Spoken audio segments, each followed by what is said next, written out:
ہم کیا کہہ سکتے ہیں، کیسا عرش ہے، کس طرح فرشتوں نے اٹھایا ہوگا، ہے نا؟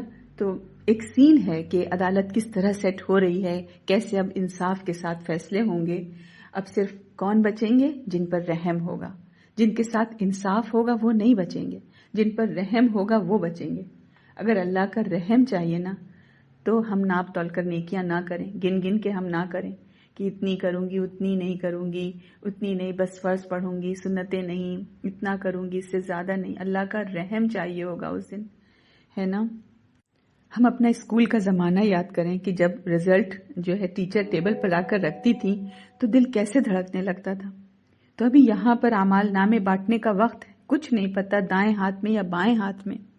تو 8 فرشتے اللہ کا عرش لے کر آئیں گے، ہے نا؟ کیسے لائیں گے جب ہم دیکھیں گے تبھی پتا چلے گا۔ متشابہات ہے، یومئذ تُوردون لا تخفی منکم خافیہ، وہ دن ہوگا جب تم لوگ پیش کیے جاؤ گے اور تمہارا کوئی راز بھی چھپا نہیں رہے گا۔ ہم نے پڑھا تھا نا سورۃ زمر میں کہ اشرقت الارض بنور ربیہا، زمین اپنے رب کے نور سے چمک اٹھے گی۔ تو نیتوں کا حال، اخلاص، خلوص، ریاکاری، دکھاوا، نفاق، ایمان، سب جگمگا اٹھیں گے، سب دکھائی، مطلب اتنی تیز روشنی، اس روشنی میں سب ظاہر ہو جائے گا، کچھ بھی نہیں چھپے گا۔ خافیہ، چھپنے والی، وہ تو علیم بذات الصدور ہے، آج بھی جانتا ہے۔ ہم اس وقت عمل کر رہے ہیں، ہم میں سے ایک ایک کی نیت اس کو پتہ ہے، کون کس نیت سے آیا ہے، لیکن یہاں چیزیں چھپی ہوئی ہیں۔ بہرحال اللہ تعالیٰ نے دنیا میں بڑا ہی ہمارا پردہ رکھا ہے کہ ہماری سوچوں کو اللہ تعالیٰ نے ڈھانپ دیا، ہمارے خیالات کو اللہ نے چھپا دیا، ورنہ شاید ہماری سوچوں اور ہمارے خیالات اگر ظاہر ہو جاتے تو شاید لوگوں کی ایک دو آپس میں کسی کی بنتی ہی نہیں، کوئی بھی ہماری عزت نہیں کرتا، لیکن قیامت کے دن سارے پردے اٹھ جائیں گے، کچھ بھی نہ چھپے گا کسی سے، سب کا کچا چٹھا ظاہر ہو جائے گا۔ فَأَمَّا مَنْ أُوتِيَ كِتَابَهُ بِيَمِينِهِ، اور جس کا نام اعمال اس کے سیدھے ہاتھ پہ دیا جائے گا۔ ہم دعا کریں یہاں رک کر کے اللہ تعالیٰ کہ جب یہ اتنا بڑا سارا عدالت کا منظر ہو، اللہ بس ہمارا اعمال نامہ جو ہے ہم کو ہمارے سیدھے ہاتھ میں مل جائے۔ اور وہ کب ہوگا؟ جب اللہ نیکیاں قبول کرے۔ اور اللہ نیکیاں کب قبول کرتا ہے؟ جب ہم ان کو سنبھال کر رکھیں۔ اللہ ہمیں نیکیاں سنبھالنے کی توفیق دے۔ دیکھیں یہاں آ کر بیٹھنا، اللہ کرے کہ نیکی ہو اور اللہ کرے کہ یہ ہمارے اعمال نامے میں باقی رہے، ایسا نہ ہو کہ ہم ادھر ادھر لاپرواہیاں اور بے احتیاطیاں کر کے ان سب کو کھو بیٹھیں کہیں، ہے نا؟ تو جس کے دائیں ہاتھ میں ملے گا تو فیقول، وہ کہے گا ہاؤ مقرؤ کتابیہ، کہے گا دیکھو پڑھو میرا نام اعمال، یہ لو یہ دیکھو۔ ہاں جو ہے یہ تنبیہ کا حرف ہے، توجہ دلانے کے لیے، دیکھو دیکھو ذرا دیکھو تو کیا ہے میرا اعمال نامہ، اور تم بھی پڑھو، دیکھو میری کتاب۔ یہ جو ہے کہ ہاں ہے نا، وہ فَأَمَّا مَنْ أُوتِيَ کتابیہ، جو یہاں پہ ہاں ہے یہ صرف اس کے لیے ہے، رائم کے لیے، کتابیہ، یا دیکھو میری کتاب۔ جسے ہم دیکھیں کہ جب ہمارے بچوں کے رزلٹ اچھے آتے ہیں تو وہ کس طرح سے گھر میں داخل ہوتے ہیں، وہ رپورٹ کارڈ جو ہے اس کو بالکل اپنے منہ کے سامنے رکھ کر ہم کو دکھا رہے ہوتے ہیں کہ دیکھیے نا کتنا اچھا نمبر آیا، کیا رزلٹ ہے میرا۔ اور جب خراب نمبر آتا ہے تو ہم کو کتنا ڈھونڈنا پڑتا ہے، بار بار پوچھنا پڑتا ہے کہ رزلٹ مل گیا، نمبر آ گئے، بتاؤ۔ تو جواب ہوں ہاں، ادھر ادھر کہیں بیگ کے کونے کترے سے رزلٹ نکال کر جو ہے بچے پکڑا دیتے ہیں۔ تو یہ فخر سے کہیں گے دیکھو تم بھی دیکھو میرا اعمال نامہ، میں پاس ہو گیا، اتنے اچھے نمبر آ گئے۔ انی ظننت انی ملاق حسابیہ، ضرور ملنے والا ہے، میں تو اپنے حساب سے ملاقات کروں گا۔ ایک ایک لمحہ ایسے گزارا کہ جیسے کہتے ہیں کانسٹینٹلی اکاؤنٹیبلٹی، کہ مومن کا دماغ نا ہمیشہ جو ہے کیلکولیٹنگ مائنڈ میں ہوتا ہے، یعنی دنیا کے لیے نہیں، آخرت کے لیے۔ اچھا ایک نیکی ہو گئی، اوہ یہ گناہ ہو گیا، اچھا یہ 2 نیکیاں ہو گئی، الحمدللہ چلو بچ گئی، 2 نیکیاں بڑی مشکل سے کی، غیبت نہیں کرتی، چلو چپ ہو جاتی ہوں اس وقت، چلو جانے دو، معاف کر دیتی ہوں، چلو ایک اور نیکی ہو گئی۔ پھر constant calculation, constant plus minus plus, اول وقت میں نماز پڑھ لی، الحمدللہ ویری گڈ، پھر ارے اس میں تو کنسنٹریشن میرا اچھا نہیں تھا، اب دل لگا کے پڑھتی ہوں تو قبول، پتہ نہیں والی قبول ہوئی کہ نہیں ہوئی۔ تو یہ چلتی رہتی ہے نا ایک سائیکل دماغ کے اندر۔ تو یہ کیا فرمایا کہ انی ظننت، یقین تھا، میں تو اپنے حساب سے ملاقات کروں گا، اسی دن کے لیے تو میں جیتا تھا، اسی وقت کے لیے تو میں جیا تھا، اسی وقت کے لیے تو میں نے دنیا اپنی گزاری تھی کہ یہ میرا حساب ہوگا۔ تو ایسا اپنا حساب کتاب لینے والے یہ تو بڑے فائدے میں رہیں گے۔ عمر رضی اللہ عنہ کے باقی طرف ایک قول منسوب کیا جاتا ہے کہ وہ کہتے تھے کہ حاسبوا قبل ان تحاسبوا، کہ حساب لو اپنا اس سے پہلے کہ تمہارا حساب لیا جائے۔ بہت ہی مشکل ہے کسی کے بارے میں کہ ہم گارنٹی سے کہہ سکیں کہ ہاں یہ تو آج کا دن تو میں نے اتنا اچھا گزارا کہ آج کے دن کی بنا پر تو میں جنت میں چلی جاؤں گی، بہت مشکل ہے۔ تو جو ڈریں گے وہ بچیں گے، اس لیے کہ جب احساس ہوگا کہ نیکیاں کم ہیں تو پھر دوڑ لگائیں گے نیکیوں میں۔ وہ کہے گا مجھے یقین تھا کہ میں اپنے حساب سے ملاقات کروں گا، مل گیا اعمال نامہ۔ اب اس کی وجہ سے اللہ نے کیا کرم کیا، فَهُوَ فِي عِيشَةٍ رَاضِيَةٍ فِي جَنَّةٍ عَالِيَةٍ قُطُوفُهَا دَانِيَةٌ کُلُوا وَاشْرَبُوا هَنِيًّا بِمَا أَسْلَفْتُمْ فِي الْأَيَّامِ الْخَالِيَةِ۔ الفاظ بھی ہم دیکھیں کتنے خوبصورت ہیں، کتنا ردم ہے۔ بس وہ دل پسند عیش میں ہوگا، عالی مقام جنت میں، جس کے پھلوں کے گچھے جھکے پڑ رہے ہوں گے۔ ان سے کہہ دیا جائے گا مزے سے کھاؤ اور پیو اپنے ان اعمال کے بدلے جو تم نے گزرے ہوئے دنوں میں کیے تھے۔ اسلفا مطلب آگے بھیجا، اخلفا مطلب پیچھے چھوڑا، اور قطوف قطف کا مطلب پلگ کرنا، توڑنا۔ ایسے گچھوں کے گچھے ان کے قریب ہو رہیں گے کہ بس اپنا ہاتھ بڑھانے کی ہی دیر ہوگی۔ یہ پوری عمر گزارا ہے دنیا میں اپنے رب کو راضی کرنے کی کوشش میں، اب اللہ نے راضی کر دیا ان کو، اونچی جنتوں میں ہیں، پھل قریب ہیں، کھاؤ اور پیو مزے سے، اس لیے کہ جو تم نے آگے اعمال بھیجے تھے، خالیہ گزرنے والے دنوں میں جو عمل کر رہے تھے، اب چلو، اب اس کا تو ان اینڈنگ تم کو اجر ملے گا۔ چند دن کی محنت کی، اللہ تو وہ ایک آنسو بھی چن لیتا ہے جو اس کی محبت میں اور اس کے خوف اور جنت کی تمنا اور دوزخ کے ڈر سے آنکھ سے نکلے۔ لطیف ہے نا، شکور، دلوں کی کیفیت بھی سب جانتا ہے۔ اللہ نے اجر دے دیا، خوش کر دیا، فضل بھی فرمایا، رحم بھی فرمایا، توقعات سے بھی بہت بڑھ کر دیا۔ سوچا بھی نہ ہوگا کہ میرے اتنے چھوٹے سے عمل کا اتنا بڑا اجر، کہ میں نے تو اتنے تھوڑے سے پیسے دیے تھے، اس کے بدلے مجھ کو اتنے بڑے بڑے محل اللہ نے دے دیے۔ 10 دنیاؤں کے برابر ادنا ترین درجے کی جنتی کی جنت ہوگی، تو 10 دنیاؤں کے برابر، اور ایک دنیا بھی کسی کو ملی ہے کیا؟ فرعون کو بھی نہیں ملی۔ اتنا دینے سے یہاں دل کیسے لگ سکتا ہے انسان کا؟ بازار سے، جیسے کسی نے کہا نا کہ بازار سے گزرا ہوں خریدار نہیں ہوں، تو یہی ہے کہ بس اوپر اوپر گزر جائیں ہم، زیادہ انوالو ہونے کی ضرورت نہیں ہے۔ خوشیاں بھی بہت عارضی، غم بھی بہت عارضی، دولت بھی بہت عارضی، اور غربت بھی بہت عارضی۔ اب وہ پہنچ گیا اپنے انجام کو، کتنا حسین انجام ہوا۔ اب اس کے برعکس ہم دیکھیں آگے کیا کہا جا رہا ہے، اور جس کا نام اعمال اس کے بائیں ہاتھ میں دیا جائے گا۔ ہم سوچیں وہ کیفیت الٹے ہاتھ میں، اللہ تعالیٰ اب تو چلائے گا کہ وہ تو ہلاکت ہو گئی، اب تو گئے کام سے، اللہ بچائے ہم کو، ہے نا۔ اور وہ بولے گا، اب وہ بلبلائے گا، اب وہ چیخے گا، اب ہائے واویلا کرے گا، کاش میرا اعمال نامہ مجھ کو نہ دیا جاتا، کاش میری آنکھیں کبھی اس کتاب کو، اس اعمال نامے کو نہ دیکھتی، وَلَمْ أَدْرِ مَا حِسَابِيَهْ، اور میں نہیں جانتا کہ میرا کیا حساب ہے۔ اتنا پچھتائے گا، اتنا روئے گا، اتنا چیخے گا، توبہ توبہ کرے گا، اللہ سے گڑ گڑائے گا، اللہ ایک دفعہ لوٹا دے، ایک دفعہ لوٹا دے، اللہ اب اچھے عمل کروں گا دنیا میں، ہے نا۔ تو ایسے زندگی گزاری جیسے کوئی حساب ہی نہیں۔ ہر چیز کے لیے میں غریب ہوں تو یہ مجبوری، میں امیر ہوں تو یہ مجبوری، میں عورت ہوں تو یہ مجبوری، میں مرد ہوں تو یہ مجبوری، بس یہی باتیں ہم کرتے رہے، نہ حلال سوچا نہ حرام، ایسے زندگی گزاری جیسے کوئی حساب ہی نہیں ہونا، جیسے کوئی انجام ہی نہیں ہونا، ہے نا۔ تو سمجھتے تھے کہ نیک اور بد سب برابر، یہ ان کا خیال تھا۔ جو اللہ سے ڈرتے تھے ان پہ ہنستے رہتے تھے۔ بہت اللہ والے سے ٹکر لی، کیا کر لے گا اللہ؟ سوچا تھا کہ مغفرت میرا حق ہے اور میرا کام جو ہے گناہ کرنا، یعنی اللہ کی ذمہ داری مجھے بخشنا، اللہ تعالیٰ کے ذمے ہے کہ وہ مجھے بخشے۔ کیا کیا انہوں نے؟ غلط اندازے لگائے آخرت کے بارے میں، اور غلط اندازوں نے غلط عقیدہ بنایا، اور غلط عقیدے نے مروا دیا ان کو، اتنے گندے کام کروائے، ہے نا۔ تو کہے گا ہائے میں کیا ہو کر آج آ گیا یہاں پر، میں کیا کر کے آیا وہاں پر، کیسی میں نے بویا کھیت کی زہریلی فصل اب کاٹ رہا ہوں، کاش میری وہی موت جو دنیا میں آئی تھی فیصلہ کن ہوتی۔ تو جب موت یاد دلائی جاتی تھی دنیا میں، جب رسول موت یاد دلاتے تھے تو کہتے تھے کہ بس یہ تو مرنے مرانے کی باتیں کرتے رہتے ہیں۔ اللہ نے کہا تھا ان سے کہ وَلَا تَمُوتُنَّ إِلَّا وَأَنْتُمْ مُسْلِمُونَ، ہرگز نہ مرنا مگر اس حال میں کہ تم اللہ کے فرمانبردار ہو۔ تو یہ ان کو فینسی باتیں لگتی تھیں، کہتے تھے دیکھیں گے، آئے گی قیامت تو دیکھیں گے۔ اب وہ موت آ گئی اور پھر قیامت بھی آ گئی۔ اب کہتے ہیں ہائے کاش کہ موت کے بعد اٹھایا ہی نہ جاتا۔ ما اغنا عنی مالیہ، آج میرا مال میرے کچھ بھی کام نہیں آیا۔ جس بینک بیلنس سے اتنی محبت تھی وہ تو آج بایاں پلڑا جھکا رہا ہے. زکوٰۃ نہیں دی، زیور تھا تو زکوٰۃ نہیں دی. وہ سارا مال جس پر کتنا غرور، کتنا فخر، اتنا فلانٹ، اتنا دکھاوا کیا تھا، اتنا شو آف کیا تھا، اپنے جوتے کا، کپڑے کا، اپنی گاڑی کا، اپنے گھر کا، کہاں گیا؟ کچھ بھی نہیں، کچھ بھی پاس نہیں. قبر سے تو کچھ بھی نہیں نکلا، اعمال نامہ بھی خالی. ہلک عنی سلطانیہ، میرا تو سارا اقتدار ختم ہو گیا.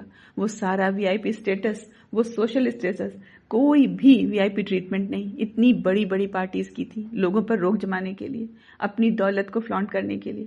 جھک جھک کے صاحب سلام ہوتا تھا، ڈرائیور دروازہ کھولتا تھا، کوئی بریف کیس اٹھاتا تھا، کوئی ان کو بڑا آدمی سمجھ کے جھک جھک کے سلام کرتا تھا. آج تو کوئی ہے ہی نہیں، ہے نا. غریب جو تھے اتنے گھٹیا لگتے تھے ان کو.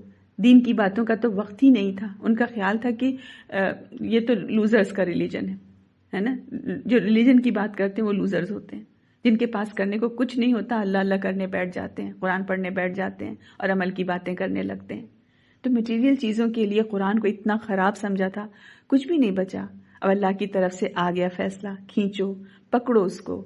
آئیں گے جہنم کے فرشتے، پکڑ لیں گے، پھر اس کے گلے میں توق ڈال دو. اکڑی ہوئی گردن تھی، ڈالو اب توق اس اکڑی ہوئی گردن میں، پھر اس کو جہنم میں جھونک دو. بھونو ذرا اس کو جہنم میں، ذرا روسٹ کرو اس کو تاکہ اس کی اکڑ نکلے، ذرا سی نرمی آئے. اب ذرا جہنم اس کو کی آگ جو ہے اس کو جھلسائے. اللہ تعالیٰ ہمیں اپنی پناہ دے. اللہ ہمیں دنیا میں حسن عمل کی توفیق دے اور ہمارا اعمال نامہ ہمیں دائیں ہاتھ میں ہی دیا جائے. آمین. دیکھیں، آج ہم الحمدللہ قرآن کے آخری جز کو شروع کرنے جا رہے ہیں. یہ سوچ کر دل میں ایک عجیب سا احساس ہے، خوشی بھی ہے اور ایک ہلکی سی سنجیدگی بھی. خوشی اس بات کی کہ اللہ تعالیٰ نے ہمیں اپنا اتنا کلام سننے اور پڑھنے کی توفیق دی اور ہم یہاں تک پہنچ گئے الحمدللہ. اور سنجیدگی اس بات کی کہ اب جو ہم جز شروع کرنے جا رہے ہیں اس میں اللہ تعالیٰ قیامت کے بہت طاقتور اور ہلا دینے والے مناظر بیان کر رہے ہیں. اس میں انجام کا ذکر ہے، حساب کا ذکر ہے، دل کو دہلا دینے والی سچائیاں ہیں، اللہ تعالیٰ کی قدرت کی نشانیاں ہیں. اور ساتھ ہی ساتھ انہی آیات کے اندر اللہ تعالیٰ اپنے نیک بندوں کے لیے بہت خوبصورت خوشخبریاں بھی سنا رہے ہیں. اس لیے میں چاہوں گی کہ جب ہم اس جز کو شروع کریں تو ہمارا دل اور دماغ سنجیدہ ہو. ہنسی مذاق یا ہلکی پھلکی کیفیت کے بجائے ایک وقار اور توجہ کے ساتھ ہم اللہ کے کلام کو سنیں. دل میں دو کیفیتیں ساتھ رکھ کر پڑھیں، خوف اور رجا، یعنی اللہ کا خوف، اللہ کا ڈر اور اللہ سے امید. اگر کہیں پڑھتے ہوئے دل بھر آئے، آنسو آ جائیں تو ان آنسوؤں کو نہ روکیں. شاید یہ وہ آنسو ہوں جسے اللہ اپنی نظر میں قبول فرما لے، اسے چن لے، اسے قیمتی بنا دے. کہ موتی سمجھ کر شان کریمی نے چن لیے قطرے جو تھے میرے عرق انفعال کے. تو انشاءاللہ تعالی شروع کرتے ہیں. سورۃ نبا. سورۃ نبا یہ ہجرت سے پہلے نازل ہوئی، اس لیے مکی سورت ہے. اس سورت میں قیامت اور حشر کا اثبات اور اسے ماننے یا انکار کرنے کے نتائج سے خبردار کیا گیا ہے. جز 30 کی زیادہ تر صورتیں مکی صورتیں ہیں اور یہ اس وقت نازل ہوئیں جب مکہ میں لوگ قیامت، نبوت اور آخرت کو ماننے کے لیے تیار نہیں تھے. اس لیے ان صورتوں میں بار بار قیامت، جنت اور جہنم، اللہ کی قدرت اور انسان کی ذمہ داری کو واضح انداز میں بیان کیا گیا ہے. دیکھتے ہیں آیت نمبر 1 سے 20. اعوذ باللہ من الشیطان الرجیم، بسم اللہ الرحمن الرحیم. وہ باہم کس چیز کے بارے میں سوال کرتے ہیں؟ اس عظیم خبر کے بارے میں جس میں وہ اختلاف کرتے ہیں. ہرگز نہیں، جلد ہی وہ جان لیں گے. پھر ہرگز نہیں، جلد ہی وہ جان لیں گے. کیا ہم نے زمین کو بچھونا نہیں بنایا اور پہاڑوں کو میخیں نہیں بنایا؟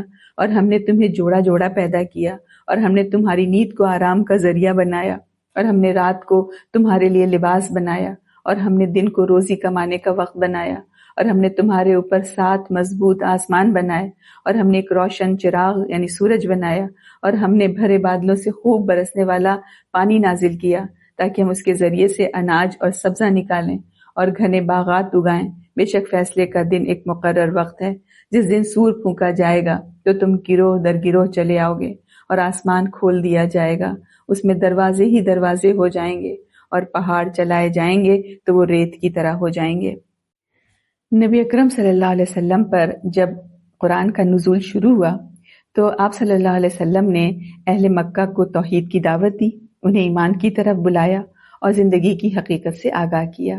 بتایا کہ اللہ تعالیٰ نے یہ زندگی نیک اعمال کرنے کے لیے دی ہے۔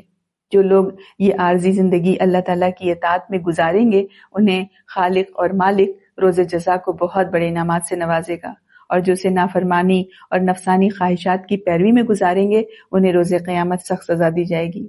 یہ دنیا تو ایک امتحان گاہ ہے اور آخرت میں اس کے نتائج ہوں گے۔ یہ سن کر مشرکین اور منکرین نے طرح طرح کے اعتراضات شروع کر دیے۔ کوئی کہنے لگا متی ھذا الوعد، یہ وعدہ کب آئے گا، یعنی قیامت کب آئے گی؟ اور کوئی کہتا وما اظن الساعۃ قائمہ، کہ میں نہیں سمجھتا کہ قیامت قائم ہونے والی ہے۔ کوئی یہ کہتا ان ھذا الا اساطیر الاولین، یہ تو پہلے لوگوں کی داستانوں کے سوا کچھ نہیں ہے۔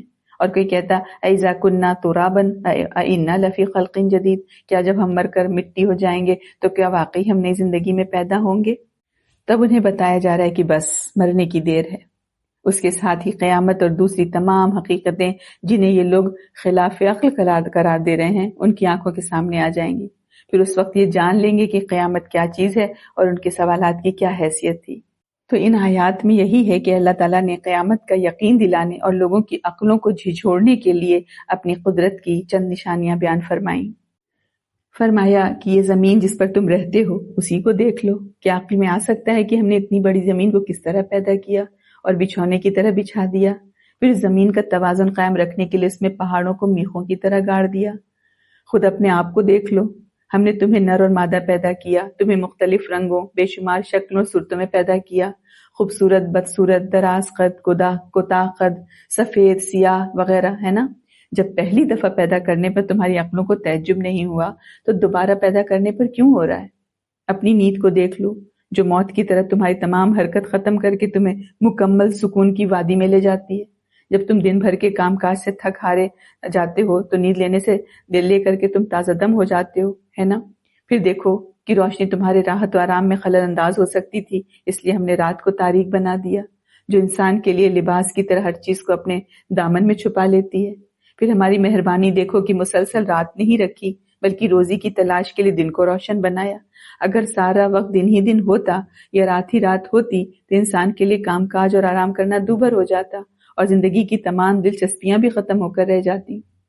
اللہ تعالیٰ نے زمین کی نشانیوں کے بعد آسمان کی نشانیوں کی طرف توجہ دلائی کہ اب ذرا اوپر دیکھو، ہم نے تمہارے اوپر 7 مضبوط آسمان بنائے جن میں آج تک اس قدر طویل مدت گزرنے کے باوجود کوئی شگاف نہیں ہے، وہ نہ گرتے ہیں اور نہ کسی شیطان کا دخل ہے۔ پھر دیکھو ہم نے سورج کو چمکتا چراغ بنایا جو تمام جہان کو روشن اور ہر چیز کو منور کر دیتا ہے۔ پھر دیکھو کس طرح ہم نے پانی کے بھرے بادلوں سے بارش برسائی، ہوائیں چلتی ہیں اور ان بادلوں کو ادھر سے ادھر لیے چلی جاتی ہیں، پھر ان سے خوب بارش برستی ہے اور زمین سیراب ہو جاتی ہے۔ پھر ہم اس پاک صاف بابرکت اور نفع بخش پانی سے اناج اور دانے پیدا کرتے ہیں جو انسان اور حیوان سب کے کھانے میں کام آتے ہیں، اور وہ بے شمار نعمتیں وجود میں آتی ہیں جنہیں تم گن بھی نہیں سکتے اور جن کے بغیر تم چند گھنٹے بھی نہیں رہ سکتے۔ تو ذرا سوچو تو صحیح کہ اتنے بڑے بڑے کام کرنے والے کے لیے تمہیں دوبارہ پیدا کرنا کیوں مشکل ہو سکتا ہے؟ پھر فرمایا کہ فیصلے کا دن تو طے ہے، اگر دنیا کی پیدائش سے لے کر اس کے ختم ہونے تک اس میں جو نیکی یا برائی کی گئی ہے اس کی جزا و سزا کسی وقت نہ ہو، نہ ظالم سے باز پرس ہو اور نہ مظلوم کی داد رسی ہو تو کائنات کی تخلیق تو بے نتیجہ ہے۔ اس لیے یقین رکھو کہ دنیا میں کیے گئے تمام اعمال کے فیصلے کے لیے ایک دن مقرر ہے۔ پھر سور پھونکنے پر بات کی کہ قیامت کے دن سور میں پھونک ماری جائے گی جس سے پیدا ہونے والی ہولناک آواز سے انسان قبروں سے اٹھ کھڑے ہوں گے اور فوج در فوج میدان حشر کی طرف چلے آئیں گے۔ ہر امت اپنے نبی کے ساتھ الگ کھڑی ہوگی، جس سے فرمایا کہ جس دن ہم سب لوگوں کو ان کے امام کے ساتھ بلائیں گے۔ پھر اللہ تعالیٰ نے فرمایا کہ میں آسمان سے پانی نازل کروں گا جس سے تمام انسان کھیتی کی طرح اگ جائیں گے۔ انسان کے جسم کی ہر چیز بوسیدہ ہو جاتی ہے سوائے ریڑھ کی ہڈی کے، اسی سے قیامت کے دن تمام کی دوبارہ ترکیب ہوگی۔ پھر بتایا کہ قیامت کے روز آسمان اور پہاڑ کس طرح کے ہوں گے، یعنی قیامت کے دن آسمان اللہ تعالیٰ کے حکم سے پھٹ جائے گا اور اس میں فرشتوں کے اترنے کے راستے اور دروازے بن جائیں گے جس سے وہ زمین پر اتر آئیں گے۔ اسی طرح پہاڑ سراب یعنی ریت بن جائیں گے جو دور سے پانی کی طرح نظر آتی ہے مگر حقیقت میں ایسا کچھ نہیں ہوتا، اس کے بعد بالکل ہی ختم ہو جائیں گے اور ان کا نشانات بھی باقی نہیں رہیں گے۔ تو یہ آیات جو ہیں متنبہ کر رہی ہیں انسان کو کہ وہ قیامت کے دن سے پہلے پہلے اپنا محاسبہ کر لے اور اپنے آپ کو اعمال حسنہ سے آراستہ کر لے۔ آگے ہے آیت نمبر 21 سے 40، بے شک دوزخ تاک میں ہے، سرکشوں کا ٹھکانہ ہے، اور وہ اس میں مدتوں پڑے رہیں گے۔ وہ اس میں کسی ٹھنڈک کا مزہ نہ چکھیں گے، نہ کسی مشروب کا، ہاں مگر کھولتا پانی اور بہتی پیپ۔ یہ ہے بدلہ پورا، انہیں تو حساب کی امید ہی نہ تھی۔ انہوں نے ہماری آیات کو بے دریغ جھٹلایا، اور ہم نے ہر چیز کو ایک کتاب میں گن رکھا ہے، لہٰذا اب تم اپنے کیے کا مزہ چکھو، ہم تمہارا عذاب بڑھاتے ہی رہیں گے۔ بے شک متقی لوگوں کے لیے کامیابی ہے، باغات اور انگور ہیں، اور نوجوان ہم عمر عورتیں اور چھلکتے ہوئے جام ہیں۔ وہ جنت میں نہ تو بےہودہ باتیں سنیں گے اور نہ جھوٹ۔ انہیں آپ کے رب کی طرف سے نیک اعمال کا یہ بدلہ ملے گا جو ان کے لیے کافی انعام ہوگا، جو آسمانوں اور زمین کا اور ان کے درمیان تمام اشیاء کا رب ہے، نہایت مہربان ہے۔ وہ اس سے بات کرنے کا اختیار نہیں رکھیں گے جس دن جبریل اور سب فرشتے اس کے حضور صف بستہ کھڑے ہوں گے۔ اس سے صرف وہی کلام کر سکے گا جسے رحمان اجازت دے گا، اور وہ درست بات کہے گا۔ یہ دن برحق ہے، چنانچہ جو چاہے اپنے رب کے پاس ٹھکانہ بنا لے۔ بے شک ہم نے تمہیں جلد آنے والے عذاب سے ڈرا دیا ہے۔ اس دن انسان وہ سب کچھ دیکھے گا جو اس کے دونوں ہاتھوں نے آگے بھیجا ہوگا، اور کافر کہے گا کاش میں مٹی ہو جاتا۔ آیت نمبر 21 کو دیکھیں کہ ان جہنم کانت مرصادا، کہ دوزخ سرکشوں کی طاق میں ہے۔ آج دنیا میں سرکش اور نافرمان لوگ اللہ تعالیٰ سے بے خوف ہو کر فساد مچا رہے ہیں، مگر انہیں معلوم نہیں کہ جہنم ان کے لیے ایسی گھات ہے جس میں وہ اچانک پھنسیں گے، اور پھر وہی ان کا ہمیشہ کے لیے ٹھکانہ ہوگا۔ گھات ایسی جگہ کو کہتے ہیں جہاں چھپ کر دشمن کا انتظار کیا جاتا ہے، تاکہ جب وہ وہاں سے گزرے تو فوراً اس پر حملہ کر دیا جائے۔ ہم دیکھیں آیت نمبر 30 میں کیا کہا جا رہا ہے کہ فَذُوقُوا فَلَن نَزِيدَكُمْ إِلَّا عَذَابًا، لہٰذا اب تم اپنے کیے کا مزہ چکھو، ہم تمہارا عذاب بڑھاتے ہی رہیں گے۔ یعنی کافر و مشرک جہنمیوں سے کہا جائے گا کہ جس طرح تم دنیا میں کفر و انکار میں برابر بڑھتے چلے گئے، اور اگر موت نہیں آتی تو ہمیشہ بڑھتے ہی چلے جاتے، اب جہنم میں پڑے عذاب کا مزہ چکھتے رہو، اور ہم بھی تمہارا عذاب برابر بڑھاتے چلے جائیں گے، اور کسی لمحے اس میں تخفیف نہیں کریں گے۔ کیا آگے اور بھی جگہ کیا فرمایا کہ جب ان کی کھالیں جل جائیں گی تو ہم ان کی جگہ دوسری کھالیں چڑھا دیں گے تاکہ وہ عذاب چکھیں۔ آیت نمبر 40 میں کیا ہے کہ اِنَّا أَنذَرْنَاكُمْ عَذَابًا قَرِيبًا يَوْمَ يَنظُرُ الْمَرْءُ مَا قَدَّمَتْ يَدَاهُ، کہ بے شک ہم نے تمہیں جلد آنے والے عذاب سے ڈرا دیا ہے۔ اس دن انسان وہ سب کچھ دیکھے گا جو اس کے دونوں ہاتھوں نے آگے بھیجا ہے۔ یعنی دنیا میں انسان جو اچھے یا برے اعمال کرتا ہے، اللہ تعالیٰ کے فرشتے اپنے اپنے ریکارڈ میں محفوظ کر رہے ہیں۔ قیامت کے دن وہ انسان کے سامنے آ جائیں گے اور وہ خود ان کا مشاہدہ کر لے گا، جیسے اللہ تعالیٰ نے فرمایا کہ اور انہوں نے جو کچھ کیا تھا اسے موجود پائیں گے۔ وَوَجَدُوا مَا عَمِلُوا حَاضِرًا، تو قیامت کے روز جب کافر اپنے لیے ہولناک عذاب دیکھے گا تو آرزو کرے گا کہ کاش میں نے دنیا میں پیدا ہی نہیں ہوا ہوتا، یا مر کر مٹی میں مل جاتا اور دوبارہ زندہ ہو کر حساب کتاب کے لیے اٹھنے کی نوبت ہی نہ آتی۔ تو الحمدللہ سورت نبا مکمل ہوئی۔ اس پورے جز کو اگر ہم دیکھیں تھوڑے سے مختصر سے پیغام میں کہ کیا کہا گیا ہے، کیا کیا بتایا گیا ہے، کہ جہنم کافروں کے انتظار میں گھات لگائے بیٹھی ہے اور وہ ہمیشہ اسی میں رہیں گے۔ اللہ تعالیٰ قیامت کے دن بندوں کے درمیان عدل اور انصاف کے مطابق فیصلہ فرمائے گا۔ نیکی کرنے والوں کے لیے جنت اور شیطانی راہوں پر چلنے والوں کے لیے جہنم کے عذاب ہوں گے۔ جہنمیوں کو پینے کے لیے کھولتا گرم پانی دیا جائے گا، دوزخیوں کے جسموں سے بہنے والی گندی پیپ اور خون دیا جائے گا جو نہایت بدبودار اور گرم ہوگا۔ آخرت کی کامیابی صرف پرہیزگاروں کے لیے، انہیں گھنے باغات، خوش ذائقہ پھل، خوبصورت ہم عمر دوشیزائیں اور چھلکتے ہوئے جام پیش کیے جائیں گے، اور قیامت کے روز اللہ تعالیٰ کا جلال اس قدر ہوگا کہ ابتدا میں کوئی اس کے سامنے بول نہ سکے گا۔ قیامت برحق ہے، اور عقل مند وہ ہے جو اس دن سرخرو ہونے کے لیے دین اسلام کی شاہراہ پر گامزن ہو جائے۔ آگے سورت نازعات آ رہی ہے، یہ مکی سورت ہے۔ اس سورت میں قیامت اور حشر کے اس بات پر دلائل، نبی اکرم صلی اللہ علیہ وسلم کی دعوت پر لبیک کہنے والوں کے لیے ہمیشہ کی خوشخبری اور انکار کرنے والوں کے برے انجام کا ذکر ہے، اور اس میں موسیٰ علیہ السلام کا بھی ذکر ہے اور فرعون کا مختصر سا تذکرہ بھی ہے۔ دیکھتے ہیں نمبر 1 سے 26۔ قسم ہے ڈوب کر روح نکالنے والے فرشتوں کی، اور آسانی سے روح نکالنے والوں کی، اور تیزی سے تیرنے والوں کی، پھر دوڑ کر آگے بڑھنے والوں کی، پھر کام کی تدبیر کرنے والوں کی، جس دن کانپنے والی زمین کانپے گی، اس کے پیچھے آئے گی پیچھے آنے والی یعنی قیامت۔ اس دن کئی دل دھڑکتے ہوں گے، ان کی آنکھیں جھکی ہوں گی۔ وہ کافر کہتے ہیں کیا ہم یقیناً پہلی حالت میں لوٹائے جائیں گے؟ کیا جب ہم گلی سڑی ہڈیاں ہو جائیں گے؟ کہتے ہیں کہ اس وقت لوٹنا تو خسارے والا ہے۔ چنانچہ وہ قیامت تو صرف ایک خوفناک ڈانٹ ہوگی، تب لوگ ایک دم کھلے میدان میں جمع ہوں گے۔ یقیناً آپ کے پاس موسیٰ کی بات آ چکی ہے، جب اس کے رب نے مقدس وادی طویٰ میں اسے پکارا تھا کہ فرعون کی طرف جاؤ، بے شک اس نے سرکشی کی ہے۔ پھر اسے کہو کیا تو پاک ہونا چاہتا ہے اور میں تیرے رب کی طرف تیری رہنمائی کروں کہ تو ڈر جائے۔ چنانچہ اس موسیٰ نے اسے بڑی نشانی دکھائی تو اس نے اسے جھٹلایا اور نافرمانی کی۔ پھر وہ پلٹا، فساد کی کوشش کرتا ہوا، پھر سب کو جمع کر کے اعلان کیا تو کہا میں تمہارا سب سے بڑا رب ہوں۔ تب اللہ نے اسے پکڑ لیا اور آخرت اور دنیا کے عذاب میں اس کو پکڑ لیا۔ بے شک اس میں اس کے لیے عبرت ہے جو ڈرتا ہے۔ یہاں ہم دیکھیں قیامت کے واقع ہونے اور مرنے کے بعد دوبارہ اٹھنے پر فرشتوں کی 5 قسمیں کھائی ہیں اللہ تعالیٰ نے۔ ان فرشتوں کی قسم جو کافر کے جسم کے اندر ڈوب کر اس کی جان نہایت سختی سے کھینچ کر نکالتے ہیں، اور ان فرشتوں کی قسم جو مسلمان کی روح بڑی آسانی اور نرمی سے نکالتے ہیں، جیسے کسی چیز کی گرہ کھول دی جائے۔ ان فرشتوں کی قسم جو نہایت تیزی سے اللہ کا حکم لے کر آسمان سے اترتے ہیں، اور ان فرشتوں کی قسم جو اللہ تعالیٰ کی وحی انبیاء تک سبک رفتاری سے پہنچاتے ہیں تاکہ شیطان کو اس کی کوئی سنگن بھی نہ ملے، اور ان فرشتوں کی قسم جو حکم الہی کے مطابق ہر کام کا انتظام کرتے ہیں۔ تو بتایا کہ دیکھو فرشتے جس اللہ کے حکم سے روح قبض کرتے ہیں، نہایت تیزی سے کائنات میں نقل و حرکت کرتے ہیں اور کائنات کے معاملات کی تدبیر کرتے ہیں، اسی اللہ کے حکم سے اس کائنات کو ختم بھی کیا جا سکتا ہے اور دوبارہ پھر سے زندہ بھی کیا جا سکتا ہے۔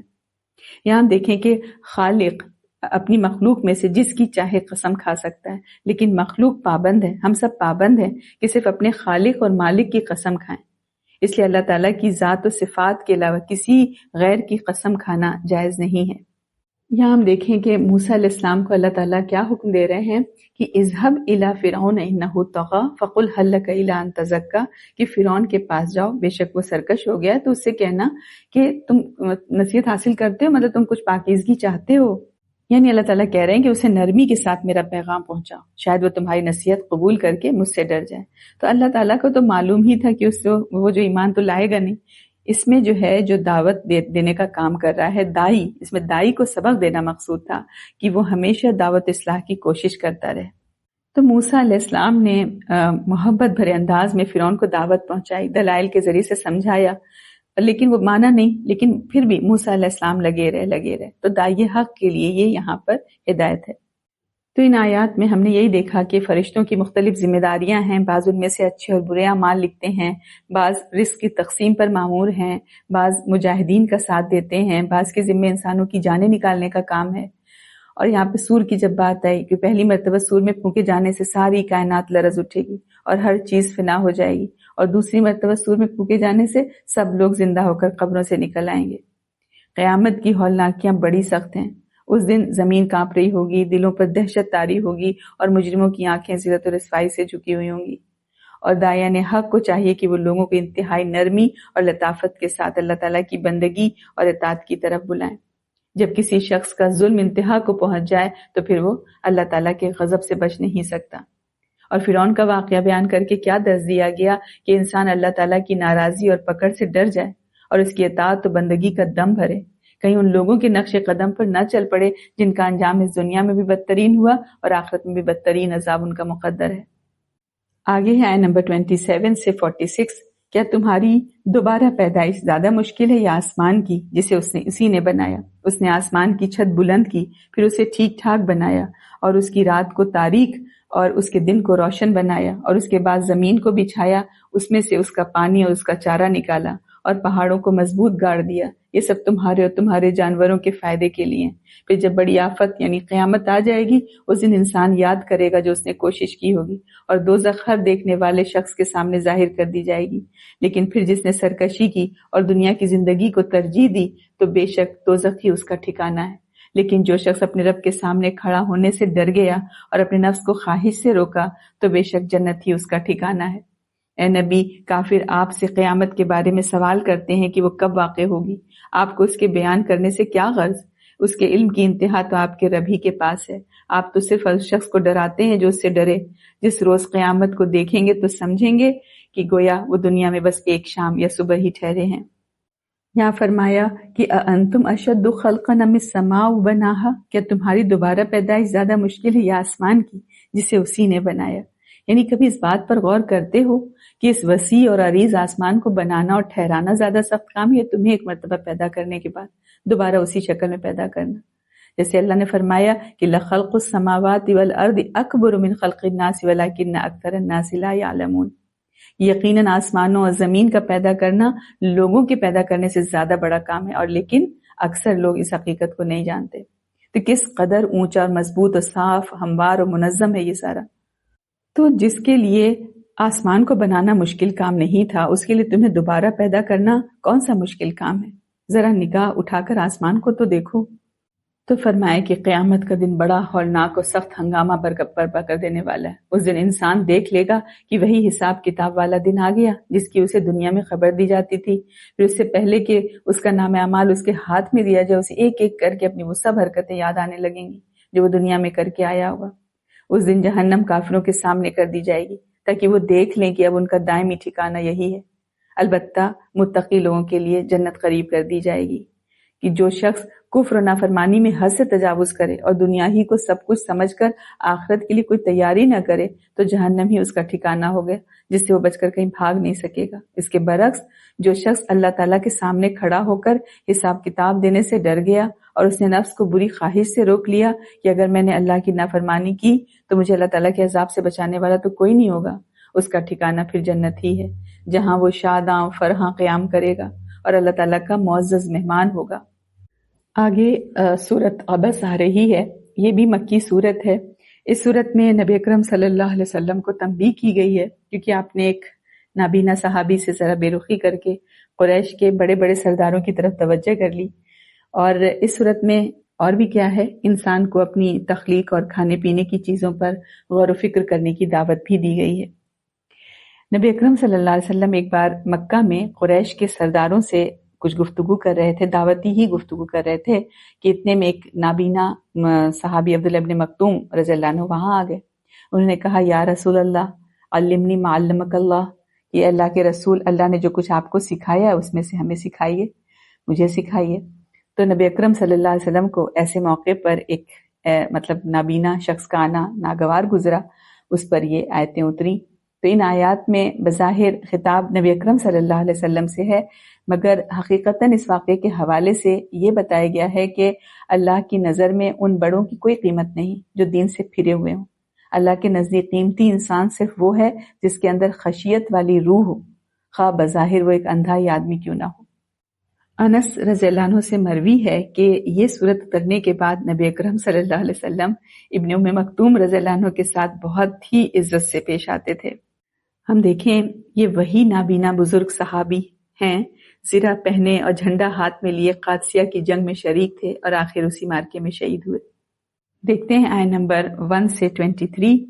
اس نے ماتھے پہ شکن ڈالی اور منہ پھیر لیا اس لیے کہ اس کے پاس ایک نابینا آیا. ارے نبی آپ کو کیا خبر، شاید کہ وہ پاکیزگی حاصل کرتا یا نصیحت سنتا تو اسے نصیحت نفع دیتی، لیکن جو شخص پرواہ نہیں کرتا ہے تو آپ اس کی فکر میں ہیں، حالانکہ اگر وہ نہیں سنورتا تو آپ پر کوئی گناہ نہیں. اور جو شخص آپ کے پاس دوڑتا ہوا آیا اور وہ دوڑتا بھی ہے اور وہ ڈرتا بھی ہے تو آپ اس سے بے رخی برتتے ہیں.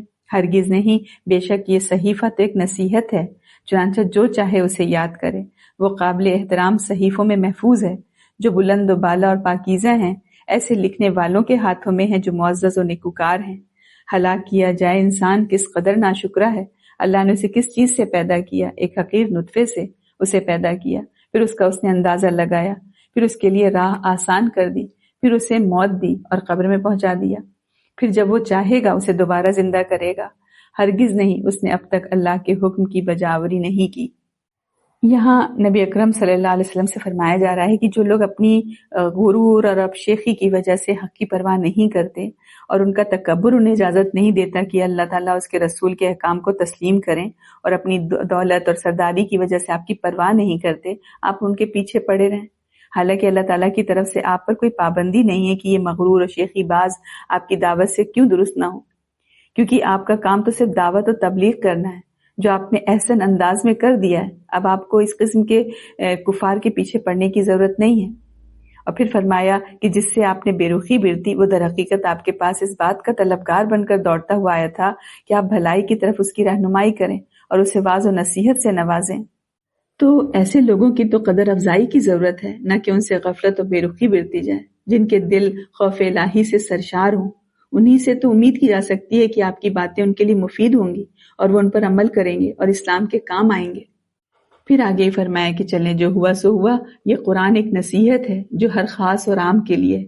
اس میں کسی کو دوسرے پر ترجیح نہیں دینی چاہیے، بلکہ دعوت و تبلیغ میں امیر و غریب، آقا اور غلام سب کو یکساں حیثیت دی جائے۔ اللہ تعالیٰ جسے چاہے گا اپنی حکمت کے تحت ہدایت سے نواز دے گا۔ یہاں پر دیکھیں سب بیان جو ہو رہا ہے، فی صحف مکرمۃ مرفوعۃ مطہرہ بایدی سفرۃ کرام بررہ، کہ جو معزز و نیکوکاروں کے جو ایسے لکھنے والوں کے ہاتھوں میں ہے جو معزز و نیکوکار ہیں۔ یعنی اللہ تعالیٰ نے قرآن مجید کو نبی اکرم صلی اللہ علیہ وسلم تک پہنچانے والے فرشتوں کی تعریف کرتے ہوئے فرمایا ہے کہ اللہ تعالیٰ کے یہاں بہت عزت والے نہایت نیک ہیں یہ۔ تو اس سے یہ بات واضح ہو رہی ہے کہ قرآن مجید پڑھنا اور پڑھانا سب سے بہتر عمل اور انسان کے نیک ہونے کی دلیل ہے۔ جیسے کہ عثمان رضی اللہ عنہ سے روایت ہے کہ نبی اکرم صلی اللہ علیہ وسلم نے فرمایا کہ خیرکم من تعلم القرآن وعلمہ، تم میں سب سے بہتر وہ ہے جو قرآن سیکھے اور سکھائے۔ آیہ نمبر 23 میں کیا فرمایا کہ کلا لما یقض ما امرہ، کہ ہرگز نہیں اس نے اب تک اللہ کے حکم کی بجاوری نہیں کی۔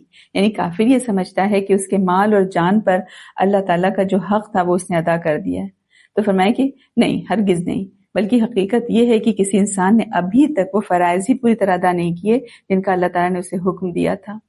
اور کہاں کہ حق کی ادائیگی تو بہت دور کی بات ہے۔ جیسے ہے نا کہ لا یقضی احد ما امر بہ، کوئی بھی شخص وہ کام پوری طرح نہیں کرتا جس کا اسے حکم دیا گیا ہے، یعنی کمی رہ ہی جاتی ہے۔ یہاں دیکھیں آیہ نمبر 21 میں ثم اماتہ فاقبرہ، پھر اسے موت دی اور قبر میں پہنچا دیا۔ تو اکثر لوگ سوال کرتے ہیں کہ جو جل گیا تو اس کی تو خبر نہیں ہے، تو ان کا کیا حساب کتاب؟ تو بات یہ ہے کہ کوئی شخص جل جائے یا غرق ہو جائے یا اسے درندے کھا جائیں تو اس کے اجزاء جہاں بھی ہیں وہ جگہ اس کے لیے قبر ہے۔ اگر کسی کو دفن نہ کیا جا سکے تو اس کا مطلب یہ نہیں کہ اسے قبر نہیں ملی۔ آگے ہے نمبر 24 سے 42، چنانچہ انسان کو چاہیے کہ اپنے کھانے کی طرف دیکھے، بے شک ہم نے خوب مہ برسایا، پھر ہم نے زمین کو اچھی طرح پھاڑا، پھر ہم نے اس میں سے اناج اگایا اور انگور اور سبزیاں اور زیتون اور کھجوریں اور گھنے باغات اور میوے اور چارہ، تمہارے اور تمہارے جانوروں کے لیے سامان زندگی۔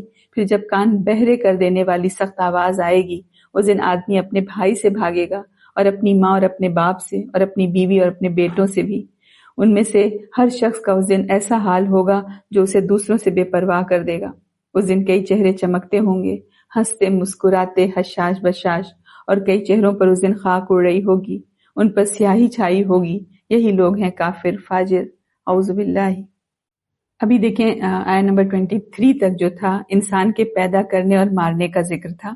اب یہاں اس کی زندگی اور اس کی بقا کے سامان کو یاد دلایا جا رہا ہے کہ اگرچہ انسان کی ذات سے تعلق نہیں رکھتے مگر ان کے بغیر وہ زندہ بھی تو نہیں رہ سکتا۔ اللہ تعالیٰ نے فرمایا کہ اپنی قریب ترین چیز کھانے کو دیکھ لو کہ اس کی تیاری کے لیے ہم نے کائنات کی کتنی قوتوں کو مصروف کر رکھا ہے۔ پہلے زمین پر خوب اچھی طرح پانی برسایا، پھر اسے پھاڑ کر اس میں سے اناج، سبزیاں، زیتون، انگور، کھجور، میوے اگائے جن سے تم خوب فائدہ اٹھاتے ہو، اور اسی زمین ہی سے ہم نے تمہارے جانوروں کے لیے ایسی نباتات اگائیں جو انہی کے لیے خاص ہیں۔ انسان انہیں نہیں کھاتے، تو ذرا سوچو تو ایک گھاس کے تنکے کی کیا طاقت تھی کہ زمین کو چیر پھاڑ کر باہر نکل آتا۔ بیچ میں یہ طاقت ہم نے ہی تو رکھی ہے کہ وہ زمین پھاڑ کر باہر نکل آیا۔ تو اللہ تعالیٰ فرما رہا ہے کہ اے لوگوں، کائنات کا عظیم الشان سلسلہ، یہ تمام چیزیں تمہاری اور تمہارے کام آنے والے اور جانوروں کی زندگی کے سامان کے لیے بنائی گئی۔ اب اپنی ناشکریوں کو دیکھو کہ میں تمہاری خاطر یہ سب کچھ بنا سکتا ہوں مگر تمہارے خیال میں تمہیں مرنے کے بعد زندہ نہیں کر سکتا؟ تو ہرگز نہیں، میں تمہیں ضرور دوبارہ زندہ کروں گا۔ پھر سور کا ذکر ہے کہ کانوں کو بہرا کر دینے والی آواز، یعنی جب سور میں پھونک دیا جائے گا تو قیامت آئے گی اور ایک نہایت ہیبت ناک آواز کے ساتھ آئے گی جو کانوں کو بہرا کر دے گی۔ مطلب یہ ہے کہ تم آج جو ہے حق کا انکار کر رہے ہو، نبی صلی اللہ علیہ وسلم کی دعوت اور تبلیغ سے اپنے کان کو بند کیے ہوئے ہو، لیکن اس دن کیا ہوگا جس دن اللہ تعالیٰ کے حکم سے سور پھونکا جائے گا اور اس کی آواز کانوں کے پردے پھاڑ ڈالے گی۔ تو دنیا میں قریبی رشتہ داریاں ایسی ہوتی ہیں کہ ایک دوسرے کے لیے جان تک قربان کرنے کے تیار ہو جاتے ہیں، لیکن قیامت کے روز ایک دوسرے کو پہچاننے کے باوجود ہر کوئی دوسرے سے بھاگے گا۔ اس وقت ہر شخص کو اپنی جان کے لالے پڑے ہوں گے۔ احباب اور اقارب ایک دوسرے کو اس خیال کی وجہ سے نہیں پوچھیں گے کہ کوئی اس نیکیاں نہ مانگ لے، کہ رشتہ دار کوئی حق نہ مانگ لے، یا اس کے خلاف کوئی گواہی نہ پیش کر دے، ظلم کے بدلے میں اس کے گناہ نہ اٹھانے پر پڑ جائے، ہے نا۔ ہر انسان ایک دوسرے سے بھاگے گا۔ جیسے عائشہ رضی اللہ نے نبی اکرم صلی اللہ علیہ وسلم، عائشہ روایت ہے کہ نبی اکرم صلی اللہ علیہ وسلم نے فرمایا کہ قیامت کے دن لوگ ننگے بدن، ننگے پاؤں اور بے ختنہ اٹھائے جائیں گے۔ تو عائشہ رضی اللہ عنہ نے پوچھا فَكَيْفَ بِالْعَوْرَاتِ، مرد و زن کے ستروں کا کیا بنے گا؟ کیا اس طرح شرمگاہوں پر نظر نہیں پڑے گی؟ تو نبی اکرم صلی اللہ علیہ وسلم نے اس کے جواب میں آیت فرمائی کہ لِكُلِّ امْرِئٍ مِّنْهُمْ يَوْمَئِذٍ شَأْنٌ يُغْنِيهِ، ان میں سے ہر شخص کا اس دن ایسا حال ہوگا جو اسے دوسروں سے بے پرواہ کر دے گا۔ پھر آگے کیا فرمایا کہ اس دن کئی چہرے چمکتے ہوں گے، ہنستے مسکراتے، حشاش بشاش، یعنی قیامت کے روز جس وقت اہل ایمان کو ان کے اعمال نامے دائیں ہاتھ میں ملیں گے تو انہیں اپنی اخروی سعادت اور کامیابی کا یقین ہو جائے گا اور ان کے چہرے خوشی سے تمتما رہے ہوں گے۔ اور اس کے برعکس کیا فرمایا کہ کئی چہروں ان پر اس دن خاک اڑ رہی ہوگی، ان پر سیاہی چھائی ہوئی ہوگی، یہی لوگ کافر ہیں، فاجر ہیں۔ یعنی اس کے برعکس کافروں کے چہرے ذلیل، غبار آلود، کدورت زدہ سیاہ ہوں گے۔ ایسا اس لیے ہوگا کہ وہ دنیا میں اللہ کا، رسولوں کا، قیامت کا انکار کرتے تھے اور بد کردار بھی تھے۔ اللہ تعالی ہمیں اپنی پناہ میں رکھے۔ قرآن مجید ہمارے سامنے اس طرح کے حقائق رکھ رہا ہے کہ جن کا ہم اس دنیا میں بھی مشاہدہ کرتے ہیں کہ وہ اسٹوڈنٹس، وہ طلبہ جنہوں نے سال بھر محنت کی، لگن اور توجہ سے امتحان دیا اور اچھے نتائج کے لیے اللہ تعالیٰ کے حضور دعا بھی کرتے رہے، بہتر نتائج کا اعلان سنتے ہی ان کے چہرے خوشی سے کھل اٹھتے ہیں اور وہ خوشی خوشی گھر کو لوٹتے ہیں اور ہر طرف سے انہیں پھر مبارکباد کے لیے فونز بھی آتے ہیں، پیغام بھی آتے ہیں۔ اس کے برعکس وہ طلبہ جو سال بھر اپنا وقت برباد کرتے ہیں، اسباق میں غیر حاضر رہتے ہیں، والدین اور اساتذہ کے جتنی بھی نصیحتیں ہیں ان سے منہ موڑتے رہتے ہیں، ان کے دل اپنے امتحان کے نتیجے پر گواہ ہوتے ہیں اور جو ہی ان کا اعلان ہوتا ہے ان کے چہروں پر اداسی اور سیاہی چھا رہی ہوتی ہے جسے ہر شخص محسوس کر سکتا ہے۔ تو بتائے کہ کچھ ایسا ہی منظر قیامت کے دن اس سے تو کہیں بڑا تو اللہ تعالیٰ کے فرمانبردار نافرمان لوگوں کا ہوگا۔ اب آگے سورت تکویر آ رہی ہے۔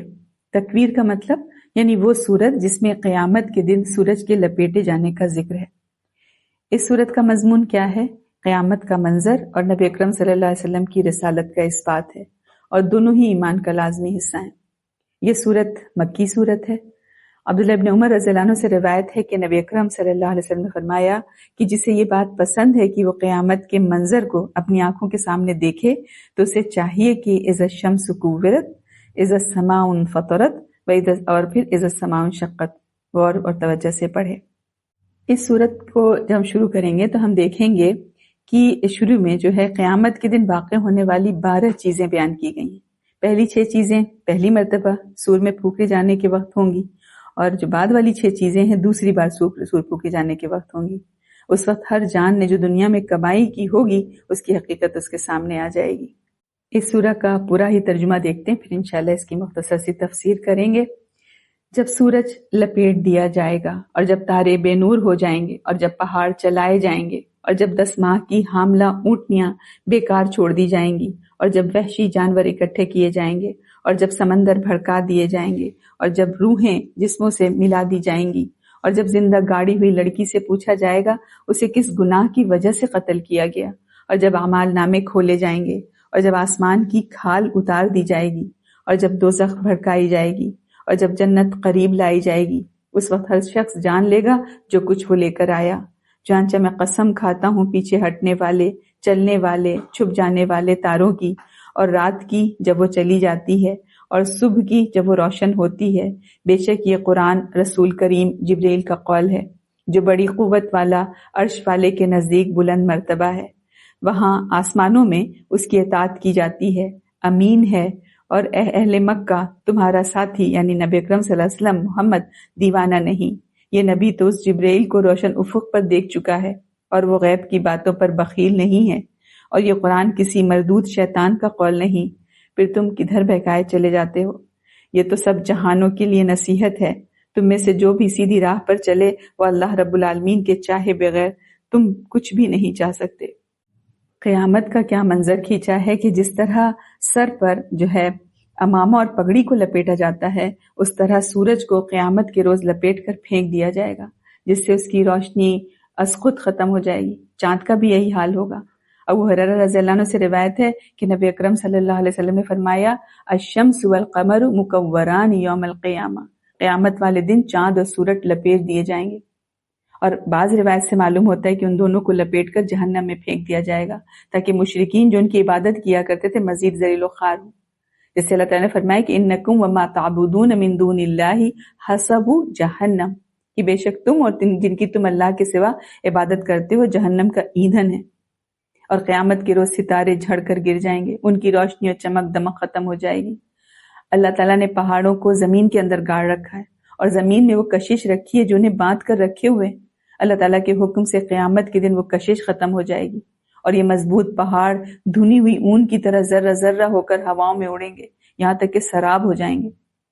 اور اونٹ جو تھا، اونٹ کی جو یہاں مثال دی گئی، عرب کا یہ بہترین مال ہے، اور 10 مہینے کی حاملہ اونٹنی اور دودھ اور بچے کی توقع پر بہت زیادہ عزیز ہوتی ہے، لیکن قیامت کے ہولناک زلزلوں کے وقت ایسے نفیس اور عزیز مال کو بھی کوئی نہیں سنبھالے گا، ہر ایک کو اپنی پڑی ہوگی۔ جنگل کے وحشی جانور جو ایک دوسرے سے بھاگتے ہیں اس گھبراہٹ میں جمع ہو جائیں گے، کوئی کسی کو نہیں کچھ کہے گا۔ جیسے دیکھیں سخت سیلابوں میں ایسے منظر ہمیں سامنے دکھتے ہیں کہ سیلاب میں بہتی ہوئی کوئی لکڑی ہے، لکڑی کے کنارے پر سانپ اور دوسرے کنارے پر انسان جان بچانے کے لیے بیٹھا ہے۔ ہر ایک کو اپنی جان کی فکر ہوتی ہے۔ سمندروں میں اللہ تعالیٰ کے حکم سے آگ بھڑک اٹھے گی۔ پھر اب دوسری مرتبہ سور میں پھونک جانے کے بعد جب انسان کو دوبارہ زندہ کیا جائے گا تو اب کیا ہوگا؟ عقائد اور اعمال کے اعتبار سے لوگوں کی الگ الگ جماعتیں بنا دی جائیں گی، نیکوں کو نیکوں کے ساتھ، بروں کو بروں کے ساتھ ملا دیا جائے گا۔ آیت نمبر 11 میں کیا کہا ہے کہ وَإِذَا السَّمَاءُ كُشِطَتْ، اور جب آسمان کی کھال اتار دی جائے گی، یعنی جیسے جانور کو ذبح کرنے کے بعد اس کی کھال اتار لی جاتی ہے جس سے تمام اعضاء اور رگ و ریشے اس کے ظاہر ہو جاتے ہیں، اسی طرح آسمان کا پردہ اتار دیا جائے گا، جس کے بعد عالم بالا کی چیزیں سب کے سب سامنے ظاہر ہو جائیں گی۔ پھر کیا آگے ہے؟ وَإِذَا الْجَحِيمُ سُعِّرَتْ، اور جب جہنم خوب بھڑکائی جائے گی، یعنی جہنم تو تیار ہے، پہلے سے بھی ہوگی نا، لیکن جب مجرموں کو اس میں ڈالنے کا وقت آئے گا تو ان کو جلانے کے لیے خاص طور پر بھڑکائی جائے گی۔ پھر جب مجرم اس میں ڈالے جائیں گے تو وہ مزید ایندھن بن کر اور جوش سے بھڑکنے لگے گی۔ پھر آگے کیا ہے؟ اور وَإِذَا الْجَنَّةُ أُزْلِفَتْ، اور جب جنت قریب لائی جائے گی، یعنی اسی طرح جنت قریب لائی جائے گی تاکہ جنتیوں کے لیے ایک پیشکش کے طور پر ان کے سامنے پیش کی جائے، جس کی رونق و بہار دیکھنے سے عجیب و فرت ان کو محسوس ہوگی۔ پھر یہاں کیا فرمایا؟ اِنَّهُ لَقَوْلُ رَسُولٍ کریم، کہ بے شک یہ قرآن رسول کریم، یعنی یہاں پہ جبریل علیہ السلام کی طرف اشارہ ہے کہ یہ جبریل کریم کا قول ہے، یعنی قرآن جو ہے اللہ تعالیٰ کے پاس سے ہم تک دو واسطوں سے پہنچا ہے نا، وحی لانے والے فرشتے جبریل علیہ السلام کے واسطے سے، اور دوسرا جن پر وحی آئی یعنی نبی اکرم صلی اللہ علیہ وسلم ان کے واسطے سے۔ دونوں ہستیوں کے عظیم المرتبت اور عظیم الشان ہونے کی وجہ سے قرآن مجید کے سچے ہونے اور اللہ تعالیٰ کی طرف سے ہونے میں کسی طرح شک و شبہ نہیں رہتا۔ تو اللہ تعالیٰ نے یہاں پر جبریل علیہ السلام کی 5 صفات بیان فرمائیں کہ بڑی عزت والا، وہی کو یاد کرنے اور پہنچانے میں بڑا طاقتور، بڑا باصلاحیت ہے، اور جو کام بھی اس کے سپرد کیا جائے اسے پوری قوت سے کرتا ہے۔ اللہ تعالیٰ کے ہاں اس کا بڑا مقام اور مرتبہ ہے، فرشتے اس کی بات مانتے ہیں اور اس کا حکم تسلیم کرتے ہیں، یعنی وہ تمام فرشتوں کا سردار ہے اور وحی کے سلسلے میں امانت دار ہے۔ اللہ تعالیٰ اسے جو پیغام دے کر بھیجتا ہے وہ عین اسی طرح رسول تک پہنچاتا ہے، اس میں کوئی کمی بیشی نہیں کرتا۔ آیت نمبر 22 میں دیکھیں کہا وَمَا صَاحِبُكُمْ بِمَجْنُونَ، اور تم اے اہل مکہ تمہارا ساتھی یعنی محمد صلی اللہ علیہ وسلم دیوانہ نہیں ہے، یعنی اللہ تعالیٰ نے اہل مکہ کو مخاطب کر کے فرمایا ہے کہ بعثت سے پہلے 40 سال تک محمد صلی اللہ علیہ وسلم تمہارے ساتھی تو رہے ہیں نا، اتنی لمبی مدت تم نے ان کے تمام پچھلے چھپے گلے سب چیز حالات کا تمہیں تجربہ ہے، ایک مرتبہ بھی ان میں جھوٹ فریب یا دیوانہ پر نہیں دیکھا، ہمیشہ ان کے صدق و امانت اور عقل و دانائی کے تم مترف رہے ہو خود، اور تم خود کہتے ہو کہ ماں جربنا علیک کذبا، کہ ہم نے کبھی آپ کو جھوٹا نہیں پایا، تو اب تم انہیں نبوت ملنے کے بعد بلا وجہ جھوٹا دیوانہ کیوں کر کہتے ہو؟ کہ یہ وہی تمہارے ہم نسب اور ہم وطن نہیں ہیں جن کے تمام حالات کو تم پہلے سے تجربہ رکھتے ہو؟ تو فرمایا کہ آخرت میں کامیابی پانے کے لیے نبی اکرم صلی اللہ علیہ وسلم کی رسالت پر ایمان لانا ضروری ہے۔ نبی صلی اللہ علیہ وسلم نے فرمایا نا کہ اس ذات کی قسم جس کے ہاتھ میں محمد صلی اللہ علیہ وسلم کی جان ہے، اس امت میں سے جو یہودی یا عیسائی میرے بارے میں سنے اور اس پر جس کے ساتھ میں بھیجا گیا ہوں ایمان لائے بغیر مر جائے تو وہ جہنمی ہوگا۔ تو اس سورہ کا پیغام یہی ہے کہ انسان کو غفلت سے بیدار کیا گیا ہے کہ یہ دنیا کی زندگی عارضی ہے، دنیا کی یہ چہل پہل گہما گہمی ختم ہو جائے گی، یہ چمکتا ہوا آفتاب، سورج ہے نا، روشن ستارے اللہ تعالیٰ کے حکم سے ٹوٹ پھوٹ کر بکھر جائیں گے۔ تو عقل مند انسان وہ ہیں جو اس خوفناک دن کے آنے سے پہلے پہلے اچھے اعمال کریں، اور اس دن جو شرمندگی ہوگی اس سے بچنے کے لیے آج ہی سے اپنے آپ کو اللہ تعالیٰ کے جو احکام ہے اس کا پابند بنا لے۔ آگے سورت الانفطار آ رہی ہے۔ یہ سورت بھی ہجرت سے پہلے نازل ہوئی، یعنی مکی سورت ہے، اور انفطار جس کا مطلب ہوتا ہے کہ ایسی سورت جس میں آسمان کے پھٹ جانے کا ذکر ہے۔ ابھی سورت جو تکویر تھی اس صورت میں بھی قیامت کے بعض ہولناک مناظر اور حساب کتاب کا ذکر تھا، تو یہاں پر بھی یہی ہے۔ تو لوگوں کو بتایا گیا ہے کہ قیامت یقیناً آ کر رہے گی۔ دیکھتے ہیں سورہ کا ترجمہ۔ بسم اللہ الرحمن الرحیم۔ جب آسمان پھٹ جائے گا اور جب تارے جھڑ جائیں گے اور جب سمندر پھاڑ دیے جائیں گے اور جب قبریں اکھیڑ دی جائیں گی تو ہر شخص اس کا اگلا پچھلا کیا دھرا سب معلوم ہو جائے گا۔ اے انسان، تجھے کس چیز نے اپنے رب کریم کی بابت دھوکے میں ڈال رکھا ہے؟ جس نے تجھے پیدا کیا، پھر تجھے درست کیا اور تجھے معتدل بنایا۔ اس نے جس صورت میں چاہا تجھے جوڑ دیا۔ ہرگز نہیں، بلکہ تم لوگ جزا و سزا کو جھٹلاتے ہو، حالانکہ تم پر نگران فرشتے مقرر ہیں، معزز لکھنے والے۔ وہ جانتے ہیں جو تم کرتے ہو۔ یقیناً نیک لوگ ضرور نعمتوں میں ہوں گے اور یقیناً بدکار لوگ ضرور دوزخ میں ہوں گے۔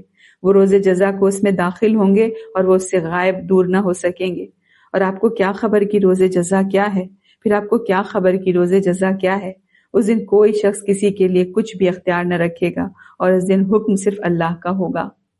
کیا بتایا کہ قیامت کے روز آسمان اللہ تعالیٰ کے حکم اور اللہ تعالیٰ کی ہیبت سے پھٹ جائے گا اور فرشتے نیچے اتر آئیں گے، ستارے سب کے سب جھڑ جائیں گے۔ قیامت کے زلزلے سے زمین کا نظام اس طرح تر و بالا ہو جائے گا کہ سمندر بھی اپنی حدود میں نہیں رہیں گے اور ان کا پانی کناروں سے نکل کر ہر طرف پھیل جائے گا، اور یوں سب کا سب جو میٹھا اور کڑوا پانی ایک دوسرے سے مل جائے گا۔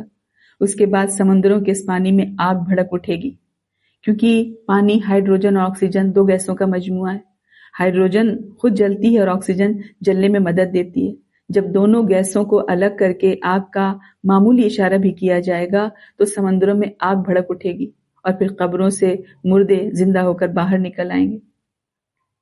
اب انسان کو اپنے تمام کیے دھرے کا علم ہو جائے گا۔ جو بھی اچھا یا برا عمل اس نے کیا ہوگا وہ سامنے آ جائے گا، اور مرنے کے بعد اپنے پیچھے کردار اور عمل کے جو اچھے اور برے نمونے چھوڑ گیا تھا وہ بھی سب سامنے آ جائیں گے، کیونکہ سب پر نگران فرشتے مقرر ہیں، لکھنے والے، معزز لکھنے والے۔ یعنی ان فرشتوں کے تیار کردہ اعمال ناموں کا نتیجہ یہ ہوگا کہ نیک لوگ نعمتوں والی جنتوں میں اور نافرمان بھڑکتی ہوئی آگ میں داخل ہوں گے اور ہمیشہ اسی میں رہیں گے، کبھی اس سے نہیں نکل سکیں گے۔ جس طرح ایک دوسری جگہ کیا فرمایا، فریق فی الجنہ و فریق فی السعیر، ایک گروہ جنت میں ہوگا اور دوسرا بھڑکنے والی آگ میں۔ تو یہی فرمایا کہ اے انسانوں، تم کتنا ہی سوچو، کتنا ہی غور کرو، پھر بھی اس ہولناک دن کی پوری کیفیت تمہاری سمجھ میں آ ہی نہیں سکتی۔ بس اتنا سمجھ لو کہ اس دن جتنے رشتے ناتے قریب اور دور کے سب نیست و نابود ہو جائیں گے، سب نفسی نفسی، ہائے میری جان، ہائے میری جان پکارے ہی ہوں گے۔ کوئی شخص اللہ تعالیٰ کی اجازت کے بغیر کسی کی سفارش نہیں کر سکے گا۔ دنیا میں تو یہ تھا کہ بادشاہ کا حکم رعایا پر، ماں باپ کا کہیں نہ کہیں اولاد پر اور آقا کا غلام پر جاری ہوتا تھا نا حکم۔ اس دن یہ سب اختیارات ختم ہو جائیں گے اور اس شہنشاہ مطلق کے سوا کسی کو دم مارنے کی طاقت نہیں ہوگی، صرف اسی کا حکم چلے گا اور سارے اختیارات اکیلے اسی اللہ کے قبضے میں ہوں گے۔ ہے نا کہ لمن الملک اليوم للہ الواحد القہار۔ اللہ تعالیٰ پوچھے گا آج کس کی بادشاہیت ہے، پھر خود ہی کہے گا کہ صرف اللہ واحد قہار کی۔ اسی لیے نبی اکرم صلی اللہ علیہ وسلم نے دیکھیں اپنی پھوپھی سیدہ صفیہ سے کیا کہا اور اپنی بیٹی فاطمہ رضی اللہ عنہا سے کیا فرمایا، لا املک لکم من اللہ شیئا، میں تمہیں اللہ سے بچانے کا کچھ بھی اختیار نہیں رکھتا۔ اور بنو ہاشم عبد المطلب کو بھی یہی کہا، انقذوا انفسکم من النار فانی لا املک لکم من اللہ شیئا، تم اپنی جانوں کو آگ سے بچاؤ بچاؤ، بلا شبہ میں تمہیں اللہ سے بچانے کا کوئی اختیار نہیں رکھتا۔ تو اس صورت کا پیغام یہی ہے کہ دنیا ایک امتحان گاہ ہے، امتحان کی مدت ختم ہوتے ہی اللہ تعالیٰ کا حکم آ جائے گا اور کائنات کا نظام درہم برہم ہو جائے گا۔ قیامت ہر انسان کو اپنے کیے دھرے کا علم بتا دے گی، دے دے گی، اس کو علم دے دے گی۔ جزا سزا کا یہ دن بڑی اہمیت رکھتا ہے۔ آج انسانوں کی اکثریت اس سے غافل و بے پرواہ ہے۔ اس دن کی ہولناکیوں سے اللہ تعالیٰ نے خبردار کر دیا۔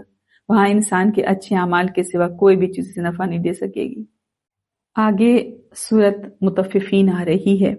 اکثر مفسرین کے نزدیک یہ مکی سورت ہے، البتہ بعض نے اسے مدنی بھی قرار دیا ہے۔ مطففین مطفف کی جمع ہے اور اس کے معنی ہے کمی کرنے والے۔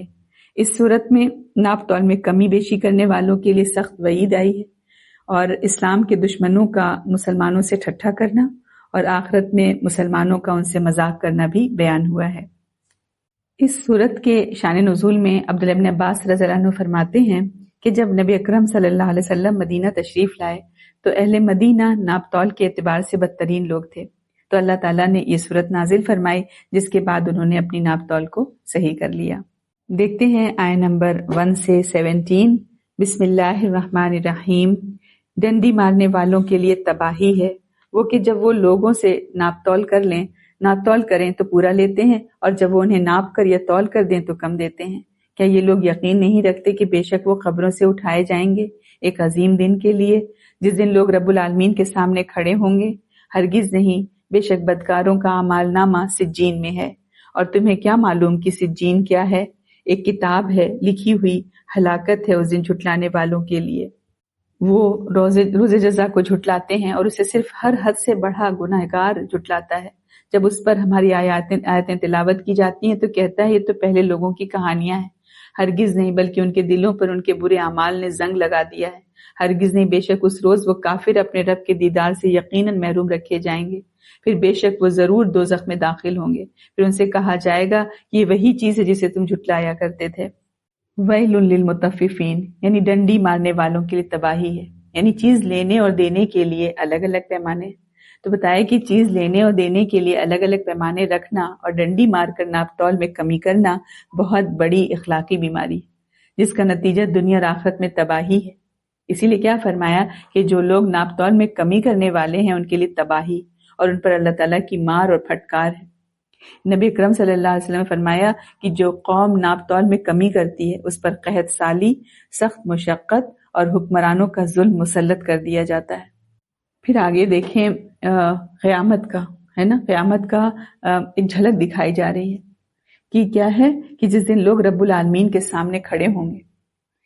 عبداللہ بن عمر رضی اللہ عنہ سے روایت ہے کہ نبی اکرم صلی اللہ علیہ وسلم نے فرمایا کہ یوم یقوم الناس لرب العالمین حتی یغیب احدہم فی رشقہ الی انصاف اذنیہ، کہ جس دن لوگ رب العالمین کے سامنے کھڑے ہوں گے تو آدھے آدھے کانوں تک اپنے پسینے میں ڈوب جائیں گے۔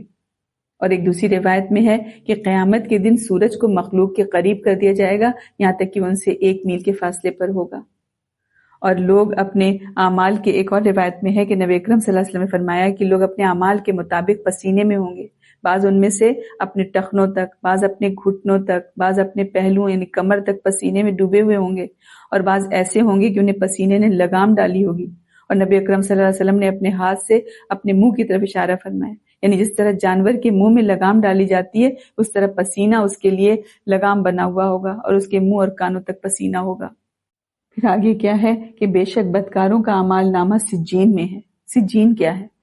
سجین کا معنی ہے قید خانہ، یعنی یہ قید خانے کی طرح ایک نہایت تنگ مقام ہے، اور زمین کے سب سے نچلے حصے میں ایک جگہ کا نام بھی ہے سجین، جہاں کافروں، ظالموں اور مشرکوں کی روحیں اور ان کے اعمال نامے جمع ہوتے ہیں، اور ان کے ناموں کا وہاں پر اندراج ہوتا ہے، ان کو رجسٹر کیا جاتا ہے۔ آگے فرمایا کہ روز جزا کو جھٹلانے والوں کے لیے کیا ہے؟ ہلاکت ہے، اور پھر اس سے صرف حد سے بڑا گناہگار ہی جھٹلاتا ہے۔ جب اس پر ہم آیتیں تلاوت کی جاتی ہیں تو کہتا ہے یہ تو پہلے لوگوں کی کہانیاں ہیں، ہرگز نہیں، بلکہ ان کے دلوں پر ان کے اعمال یعنی برے اعمال نے زنگ لگا دیا ہے، یعنی گناہوں سے دل سیاہ ہو جانا، یعنی گناہ اگر بار بار کیا جائے اور توبہ نہ کی جائے تو یہ پورے دل کو گھیر لیتا ہے۔ جیسے ابو ہریرہ رضی اللہ عنہ سے روایت ہے نا کہ نبی اکرم صلی اللہ علیہ وسلم نے فرمایا کہ بے شک بندہ جب گناہ کرتا ہے تو اس کے دل پر ایک سیاہ نقطہ لگا دیا جاتا ہے، اگر وہ گناہ سے باز آ جاتا ہے، استغفار و توبہ کر لیتا ہے تو اس کا دل صاف کر دیا جاتا ہے، وہ سیاہی دور کر دی جاتی ہے، اور اگر توبہ کے بجائے گناہ پر گناہ کیے جاتا ہے تو وہ سیاہی بڑھا دی جاتی ہے، یہاں تک کہ اس کے پورے دل پر چھا جاتی ہے۔ یہی وہ بتایا نہیں کیا ران کیا کلا بل ران، تو بتایا کہ یہی رین ہے، یہی ران ہے جس کا ذکر اللہ تعالیٰ نے یہاں پر فرمایا، یعنی ہرگز نہیں بلکہ ان کے دلوں پر ان کے برے اعمال نے زنگ لگا دیا ہے۔ تو ان آیتوں میں یہی بتایا گیا کہ جب انسان ایمان کی دولت سے محروم ہو جاتا ہے تو گناہ کرنا اس کے لیے آسان ہو جاتا ہے۔ قیامت کا انکار کرنے والے کے لیے تباہی اور بربادی ہے۔ گناہ دلوں کو زنگ آلود کر دیتے ہیں اور انسان سے ہدایت کی جو اتباع ہے، ہدایت کی پیروی جو ایک عظیم دولت ہے، وہی چھین لیتے ہیں۔ اگر ہم اپنے خالق اور مالک کی بندگی کا ٹھیک طور پر ادا نہیں کریں گے، اس کی کوشش نہیں کریں گے، تو ہمیں دوسروں کے ساتھ حسن سلوک کا مظاہرہ بھی کرنا نہیں آئے گا، کیونکہ ہمارے خالق ہی نے یہ حکم دیا ہے اور بتایا کہ حق سے منہ موڑنا اور سچائی سے بروخی کرنا یہ سب ضد ہے، یہ سب غرور ہے، یہ سب تکبر ہے، اور برائیوں اور بے حیائیوں میں مبتلا ہو جانا انسان کے ضمیر کو مردہ کر دیتا ہے، جسے کیا کہا، رانا کا، یعنی دل کا زنگ آلود ہونا کہا گیا۔ پھر آگے دیکھتے ہیں آیت نمبر 18 سے 36، ہرگز نہیں، بے شک نیک لوگوں کا اعمال نامہ یقیناً علیین میں ہے، اور تمہیں کیا معلوم ہے کہ علیین کیا ہے؟ ایک کتاب ہے لکھی ہوئی، اس کے پاس حاضر رہتے ہیں مقرب فرشتے، بے شک نیک لوگ ضرور نعمتوں میں ہوں گے، مسحریوں پر بیٹھے رہے ہوں گے اور بیٹھے دیکھ رہے ہوں گے، ان کے چہروں پر آپ نعمتوں کی تازگی محسوس کریں گے، انہیں مہر لگی خالص شراب پلائی جائے گی، اس پر کستوری کی مہر لگی ہوگی، لہٰذا شائقین کو اسی کا شوق کرنا چاہیے۔ اس میں تسنیم کی آمیزش ہوگی، وہ ایک چشمہ ہے جس سے اللہ کے مقرب بندے پئیں گے۔ بلا شبہ مجرم لوگ دنیا میں مومنوں پر ہنستے تھے، اور جب وہ مسلمانوں کے پاس سے گزرتے تو آپس میں آنکھوں سے اشارے کرتے تھے، اور جب اپنے اہل وعیال کی طرف لوٹتے تو دل لگی کرتے لوٹتے، اور جب وہ کافر ان مسلمانوں کو دیکھتے تو کہتے تھے بلا شبہ یہ یقیناً گمراہ لوگ ہیں، حالانکہ وہ کافر ان پر نگران بنا کر نہیں بھیجے گئے تھے۔ چنانچہ آج مومن لوگ کافروں پر ہنس رہے ہوں گے، مسحریوں پر بیٹھے انہیں دیکھ رہے ہوں گے اور کہیں گے کیا کافروں کو ان حرکتوں کا بدلہ مل گیا جو وہ کرتے تھے؟ اب یہاں پر جو نیک لوگ ہیں ان کا بتایا گیا، ان کا اعمال نامہ کہاں ہے؟ علیین میں ہے، جو سجین کے بالکل برعکس ہے نا۔ علیین کیا ہے؟ آسمانوں میں یا جنت میں ایک جگہ کا نام ہے جہاں نیک لوگوں کی روحیں اور ان کے اعمال نامے جو ہے محفوظ ہوتے ہیں، اور اس کے پاس اس کی نگرانی کے لیے مقرب فرشتے حاضر رہتے ہیں۔ آیت نمبر 26 میں کیا فرمایا کہ اس پر کستوری کی مہر لگی ہوگی، لہٰذا شائقین کو اسی کا شوق رکھنا چاہیے۔ یہ کیا ہے کہ ختامہ مسک وفی ذالک فلیتنافس المتنافسون، یعنی جنت کی نعمتیں بیان کرنے کے ساتھ ساتھ لوگوں کو سمجھایا جا رہا ہے کہ دیکھو تم عارضی دنیا کے پیچھے لگ کر مال و دولت اکٹھی کرنے کے بجائے ابدی جنت کے حصول کے لیے ایک دوسرے سے آگے بڑھنے کی کوشش کرو، اور ایسے عمل کرو جن کے صلے میں جنت اور یہ نعمتیں حاصل ہوں۔ جیسے ایک جگہ اور فرمایا کہ لمثل ھذا فلیعمل العاملون، اس جیسی چیز ہی کے لیے عمل کرنے والوں کو عمل کرنا چاہیے۔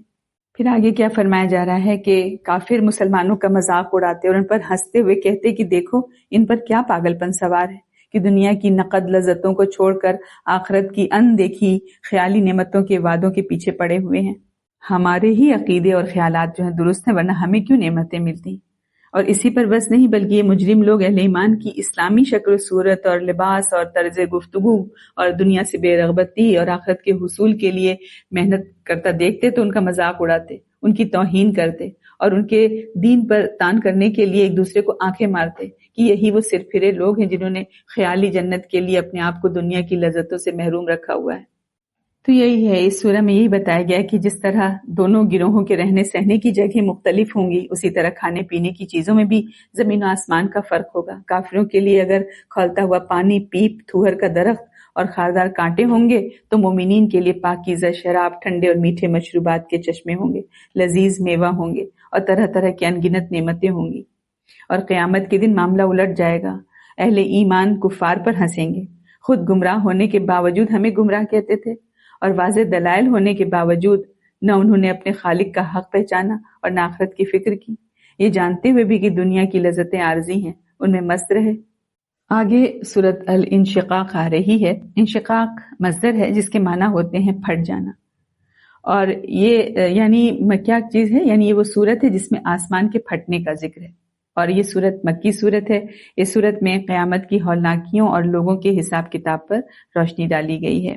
ترجمہ دیکھتے ہیں۔ بسم اللہ الرحمن الرحیم، جب آسمان پھٹ جائے گا اور وہ اپنے رب کے حکم کی تعمیل کرے گا اور اس کے لائق یہی ہے، اور جب زمین پھیلا دی جائے گی اور اس کے اندر جو کچھ ہے وہ اسے اگل دے گی اور خالی ہو جائے گی اور وہ اپنے رب کے حکم کی تعمیل کرے گی اور اس کے لائق یہی ہے، اے انسان بے شک تو اپنے رب کی طرف جانے کے لیے سخت محنت کر رہا ہے، بالآخر تو اس سے ملنے والا ہے۔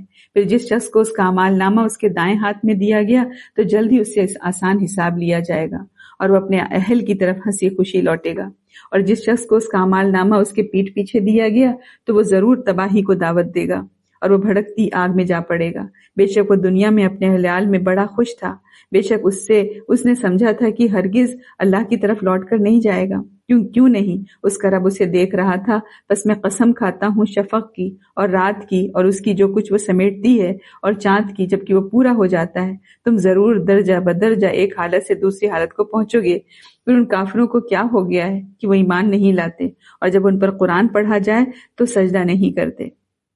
جب قیامت برپا ہوگی تو یہ آسمان و زمین اور جو آج موجود ہیں یہ سب ختم ہو جائیں گے اور ان کی جگہ دوسرے آسمان و زمین نمودار ہوں گے، جیسے اللہ تعالیٰ نے فرمایا کہ جس دن یہ زمین دوسری زمین سے بدل دی جائے گی اور آسمان بھی، اور لوگ اللہ واحد قہر والے کے سامنے کھڑے ہوں گے، یعنی زمین و آسمان شاندار اور مضبوط ہونے کے باوجود اللہ تعالیٰ کے حکم کے تابع اور اس کے فرمان کے سامنے سر جھکائے ہوئے ہوں گے۔ ان کا یہ عالم ہوگا کہ وہ کان لگائے رب العالمین کے حکم کا انتظار کر رہے ہیں، جو ہی اللہ تعالیٰ انہیں حکم دے گا یہ ختم ہو جائیں گے۔ یہ رب کائنات کے حکم کی خلاف ورزی نہیں کرتے، یعنی ایک ایسا وقت آنے والا ہے کہ آسمان پھٹ کر ٹکڑے ٹکڑے ہو جائے گا، زمین میں جتنے مردے دفن ہیں سب زندہ ہو کر باہر نکل آئیں گے، جو خزانے زمین کے اندر موجود ہیں وہ انہیں ظاہر کر دے گی اور خود بالکل خالی ہو جائے گی۔ اسی طرح زمین سے پہاڑ، سمندر اور ہر قسم کی اونچ نیچ ختم ہو جائے گی اور اسے ہموار بالکل ہموار پھیلا دیا جائے گا۔ پھر آگے کیا فرمایا کہ قیامت کے روز جس شخص کے دائیں ہاتھ میں اعمال نامہ دیا جائے گا وہ خوش نصیب انسان ہوگا اور اس کا آسان حساب ہوگا، اس کے حساب میں سختی اور باریک بینی سے کام نہیں لیا جائے گا، اس کا اعمال نامہ پیش ہوگا، اس کی غلطیاں اس کے سامنے لائی جائیں گی، پھر اللہ تعالیٰ اپنی رحمت اور فضل و کرم سے اسے معاف کر دے گا۔ عائشہ رضی اللہ عنہا سے روایت ہے کہ نبی اکرم صلی اللہ علیہ وسلم نے فرمایا لیس احد یحاسب الا ہلک، جس کا حساب لیا گیا وہ ہلاک ہو گیا۔ تو عائشہ صلی اللہ علیہ وسلم نے فرمایا یہ سن کر کہ یا رسول اللہ جعلنی اللہ فداک، الیس یقول اللہ عز وجل فاما من اوتی کتابہ بیمینہ فسوف یحاسب حسابا یسیرا، اے اللہ کے رسول اللہ مجھے آپ پر قربان کرے، کیا اللہ تعالیٰ نے یہ نہیں فرمایا کہ جس شخص کو اس کا نامہ اعمال نامہ جو ہے دائیں ہاتھ میں دیا گیا تو جلدی اس سے آسان حساب لیا جائے گا؟ عائشہ رضی اللہ عنہا کا مطلب یہ تھا کہ اس آیت کی روح سے حساب تو مومن کا بھی ہوگا لیکن وہ ہلاکت سے دوچار نہیں ہوگا۔ تو نبی اکرم صلی اللہ علیہ وسلم نے اس کو وضاحت فرمائی کہ ذاک الارض یوردون ومن نوقش الحساب ہلک، کہ یہ تو پیشی ہے، مومن کے ساتھ معاملہ حساب کا نہیں ہوگا، ایک سرسری سی پیشی ہوگی، مومن رب کے سامنے پیش کیے جائیں گے، جس سے پوچھ گچھ ہوئی وہ مارا گیا۔ اور ایک دوسری روایت میں عائشہ صلی فرماتی ہیں کہ میں نے نبی اکرم صلی اللہ علیہ وسلم کو سنا آپ اپنی بعض نمازوں میں یہ دعا پڑھتے تھے اللہم حاسبنی حسابا یسیرا، اے اللہ میرا حساب آسان فرمانا۔ اور آپ صلی اللہ علیہ وسلم کے نماز سے فارغ ہونے کے بعد عائشہ سے کہتی میں نے پوچھا مل حساب الیسیر، آسان حساب کا کیا مطلب ہے؟ اگر حساب ہے تو آسانی کیسی، اور اگر آسانی ہے تو پھر حساب کا کیا مطلب؟ تو آپ نے فرمایا انظر فی کتابہ فیتجاوز عنہ، اللہ تعالیٰ اس بندے کا اعمال نامہ دیکھے گا اور پھر اسے معاف فرما دے گا۔ پھر اس کے بعد اس مومن کو نہ سزا کا خوف رہے گا اور نہ اللہ تعالیٰ کے غصے کا ڈر ہوگا، وہ نہایت امن و اطمینان سے جنت میں اپنے عزیز و اقارب اور مسلمان بھائیوں کے پاس خوشیاں مناتا ہوا آئے گا۔ پھر اس کے آگے ہی کیا ذکر ہو رہا ہے وَأَمَّا مَنْ أُوتِيَ كِتَابَهُ وَرَاءَ ظَهْرِهِ، میدان حشر میں مجرم کا دایاں ہاتھ گردن کے ساتھ جو ہے وہ باندھ دیا جائے گا اور بایاں ہاتھ پیٹھ کے پیچھے سے نکال کر اس میں اعمال نامہ تھمایا جائے گا، جس سے اسے اپنی ہلاکت کا بھی یقین ہو جائے گا اور وہ عذاب کے ڈر سے چیختے چلاتے ہوئے موت کو پکارے گا تاکہ مر کر عذاب سے نجات پا جائے، لیکن وہاں اسے موت نہیں آئے گی اور نہ عذاب سے نجات ملے گی بلکہ بھڑکتی آگ میں جا پڑے گا اور عذاب کا مزہ چکھتا رہے گا۔ یہاں پر جو فرمایا لَتَرْكَبُنَّ طَبَقًا عَنْ طَبَقٍ، تم ضرور درجہ بدرجہ ایک حالت سے دوسری حالت کو پہنچو گے۔ پھر ان کافروں کو کیا ہو گیا ہے کہ وہ ایمان نہیں لاتے؟ کیا کہا گیا طبقاً عن طبق، کہ جب انسان کو ایک حالت پر قرار نہیں بلکہ وہ بے شمار احوال، پیدائش، بچپن، پھر جوانی، پھر بڑھاپا، پھر کبھی تندرستی، کبھی بیماری، کبھی تنگ دستی، کبھی تونگری، پھر موت اور پھر قبر اور قیامت سے گزرتا ہوا جنت یا دوزخ میں پہنچ جاتا ہے، تو کافر دوبارہ زندہ ہونے پر ایمان کیوں نہیں لاتے؟ انہیں یہ ضد کیوں ہے کہ ہمیں مر کر حساب کی منزل سے نہیں گزرنا؟ تو یہاں یہی سب فرمائے ان آیتوں میں کہ قیامت کے روز نظام کائنات کے درہم برہم ہو جانے کا ذکر کیا جا رہا ہے، اور کر کے کیا بتایا جا رہا ہے کہ ان نادانوں کو جھنجھوڑنا مقصد ہے جو اپنے محلوں میں، اپنے قلعوں پر اتنا زیادہ نازا ہیں۔ انہیں آگاہ کیا گیا ہے کہ یہ سب تمہارے کچھ بھی کام نہیں آئے گا۔ قیامت کے روز تمام انسان اپنے اعمال کے انجام کے لحاظ سے دو گروہوں میں ہوں گے۔ ایک گروہ تو خوش نصیب ہوگا، ہے نا، جنہوں نے انبیاء کرام کی اطاعت کی، فرمانبرداری کی، ہے نا، اور ان کا راستہ اختیار کیا، اور دوسرا گروہ ان بد نصیب لوگوں کا ہوگا جنہوں نے ان انبیاء کرام کی ہدایت سے منہ موڑا اور غرور اور سرکشی میں زندگی گزاری۔ تو نیک لوگوں کے لیے ابدی عیش اور آرام ہوگا، جبکہ مشرکین اور کفار اور انکاریوں کے لیے جہنم کا ہمیشہ والا عذاب ہوگا۔ آگے سورت بروج آ رہی ہے۔ یہ مکی صورت ہے اور مکہ کے اس دور میں نازل ہوئی جب کافروں کا ظلم و ستم پوری شدت کے ساتھ جاری تھا اور وہ مسلمانوں کو سخت سے سخت سزائیں دے کر ایمان سے پھیرنے کی کوشش کر رہے تھے۔ یہ صورت مسلمانوں کو اہل مکہ کی ایذا رسانیوں پر صبر و استقامت کی تلقین کے لیے نازل ہوئی ہے۔ اس لیے اس میں پہلی امت کے مسلمانوں کو پیش آنے والی شدید ترین آزمائش اور انہیں ستانے والوں کے برے انجام کا تذکرہ کیا گیا ہے، تاکہ مسلمانوں کو یہ تسلی دی جائے اور انہیں یقین دلایا جائے کہ جس طرح خندقوں والے مارے گئے تھے اسی طرح یہ لوگ بھی مارے جائیں گے جو مسلمانوں کو امتحان میں ڈال رہے ہیں۔ ترجمہ دیکھتے ہیں آیت نمبر 1 سے 22۔ برجوں والے آسمان کی قسم اور اس دن کی جس کا وعدہ کیا گیا ہے، اور حاضر ہونے والے کی اور حاضر کیے گئے کی، ہلاک کیے گئے خندقوں والے، ان خندقوں میں آگ تھی ایندھن والی، جبکہ ان خندقوں کے کنارے بیٹھے تھے، اور جو کچھ وہ مومنوں کے ساتھ کر رہے تھے اسے دیکھ رہے تھے، اور انہیں ان مومنوں کا یہی کام برا معلوم ہوا کہ وہ اللہ غالب قابل تعریف پر ایمان لائے تھے۔ وہ ذات کی اسی کے لیے آسمانوں اور زمین کی بادشاہی ہے، اور اللہ ہر چیز پر شاہد ہے۔ بے شک جنہوں نے مومن مردوں اور مومن عورتوں کو ستایا پھر توبہ نہ کی تو ان کے لیے جہنم کا عذاب ہے، اور ان کے لیے جلانے والا عذاب ہے۔ بے شک جو لوگ ایمان لائے اور انہوں نے نیک عمل کیے ان کے لیے باغات ہیں جن کے نیچے نہریں بہتی ہیں، یہی ہے بہت بڑی کامیابی۔ بے شک آپ کے رب کی پکڑ نہایت سخت ہے، بے شک وہی پہلی بار پیدا کرتا ہے اور وہی دوبارہ پیدا کرے گا۔ وہ بڑا بخشنے والا، بہت محبت کرنے والا ہے۔ وہ عرش کا مالک، اونچی شان والا ہے، جو چاہے کر گزرتا ہے۔ کیا آپ کے پاس لشکروں کی خبر پہنچی ہے، یعنی فرعون اور سمود کی؟ بلکہ کافر تو جھٹلانے میں لگے ہوئے ہیں، اور اللہ ہر طرف سے انہیں گھیرے ہوئے ہے۔ بلکہ یہ قرآن اونچی شان والا ہے، لوح محفوظ میں لکھا ہوا ہے۔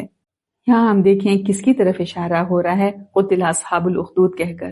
اس سے کیا مراد ہے؟ وہ لوگ ہیں جنہوں نے بڑی بڑی خندقوں میں آگ بھڑکا کر ایمان لانے والوں کو اس میں پھینکا اور خندقوں کے کنارے بیٹھ کر ان کا تماشا دیکھا۔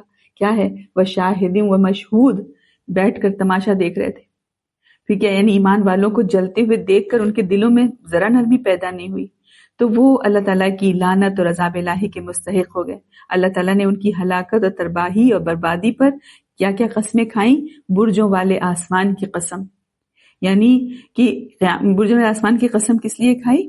کہ جو قادر مطلق جو ہستی ہے، یعنی جو ستاروں اور سیاروں جیسی عظیم الشان مخلوق پر حکمرانی کر رہی ہے، اس کی گرفت سے یہ معمولی انسان بچ کر کہاں جا سکتے ہیں؟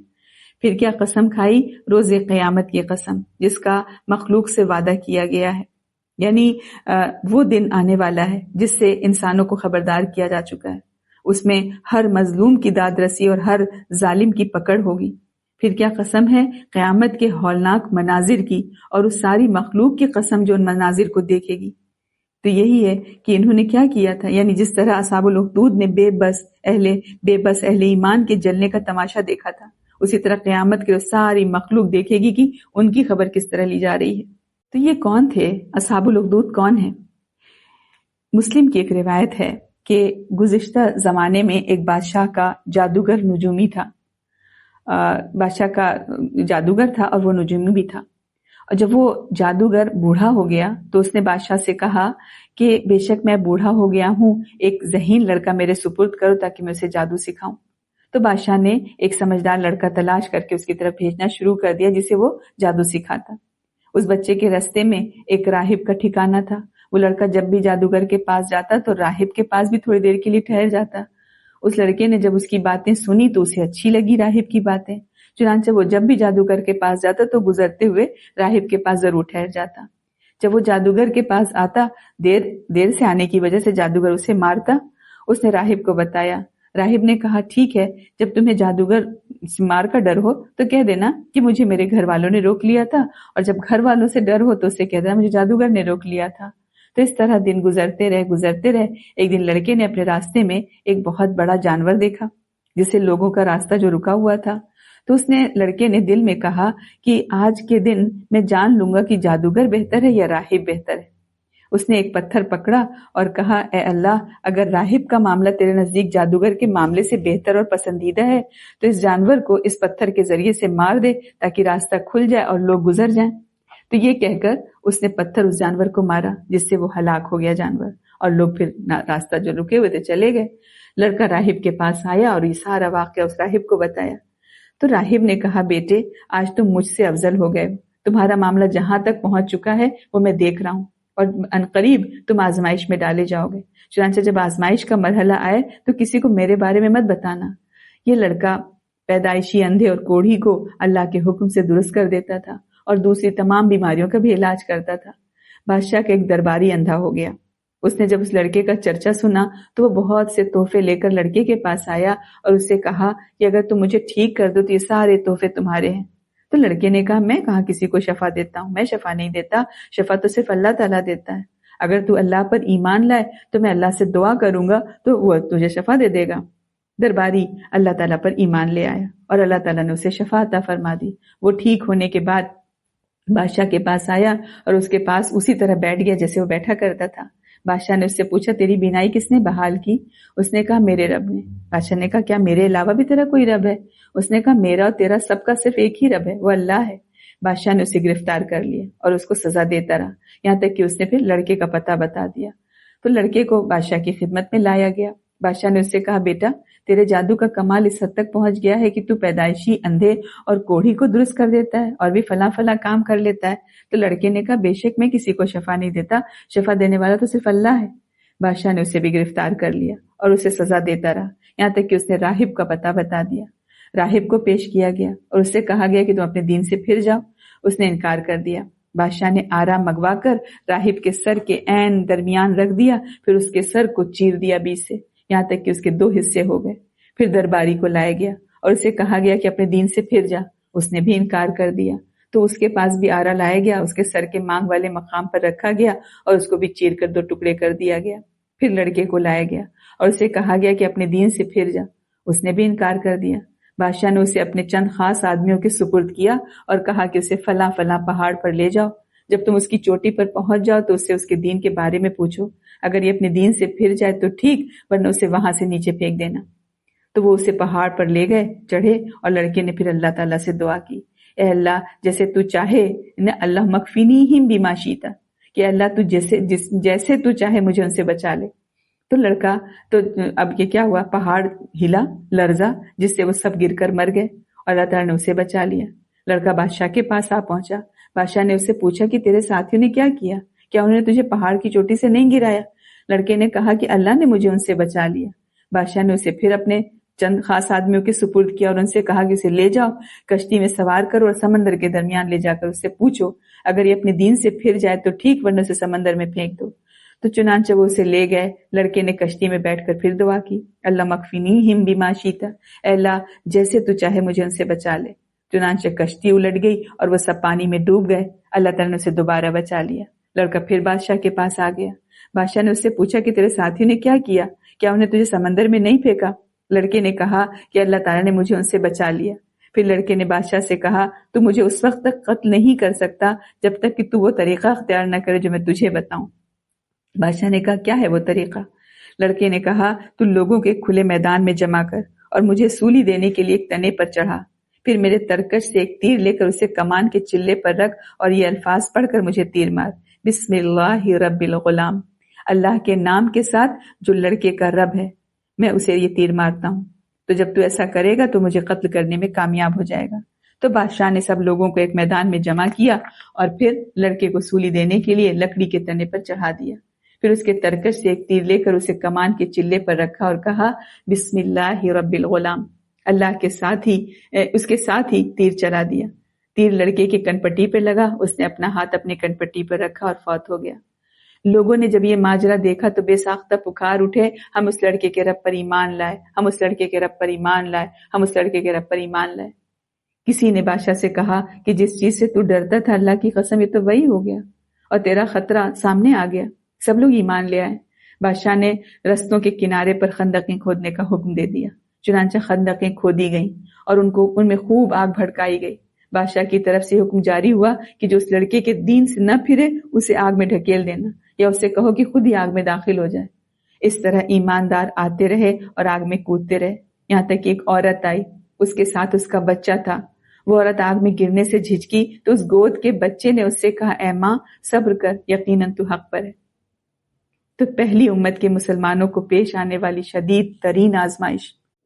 اہل ایمان نے ان ظالموں پر یا کسی دوسرے پر کوئی زیادتی نہیں کی تھی جس کا وہ بدلہ لے رہے ہوں، بلکہ ان کا جرم کیا تھا؟ ان کا جرم صرف یہ تھا کہ اللہ تعالیٰ پر ایمان لائے تھے اور اس پر قائم رہے تھے. تو اللہ تعالیٰ یہ بیان کرنے کے بعد بتا رہے ہیں کہ دنیا میں پیش آنے والے مصائب یہیں پر ختم نہیں ہو جائیں گے، بلکہ ان کے نتائج اگلی زندگی میں پیش آئیں گے. حساب اور جزا وہاں ہوگی. یہ دنیا عمل کی جگہ ہے، جزا کی جگہ تو آخرت ہے. پھر دیکھیں وہاں پر اللہ تعالیٰ نے عذاب جہنم اور عذاب حریق یعنی جلانے والا عذاب کو الگ الگ بیان کیا. حالانکہ یہ ایک ہی چیز کے دو نام ہیں، لیکن خندق کی مناسبت سے عذاب حریق کا ذکر کیا ہے کہ جن لوگوں نے مومنوں کو خندق میں جلایا ان کے لیے آخرت میں جلانے والا عذاب، جس کے مقابلے میں ان کا جلانے والا عذاب کچھ بھی حیثیت نہیں رکھتا.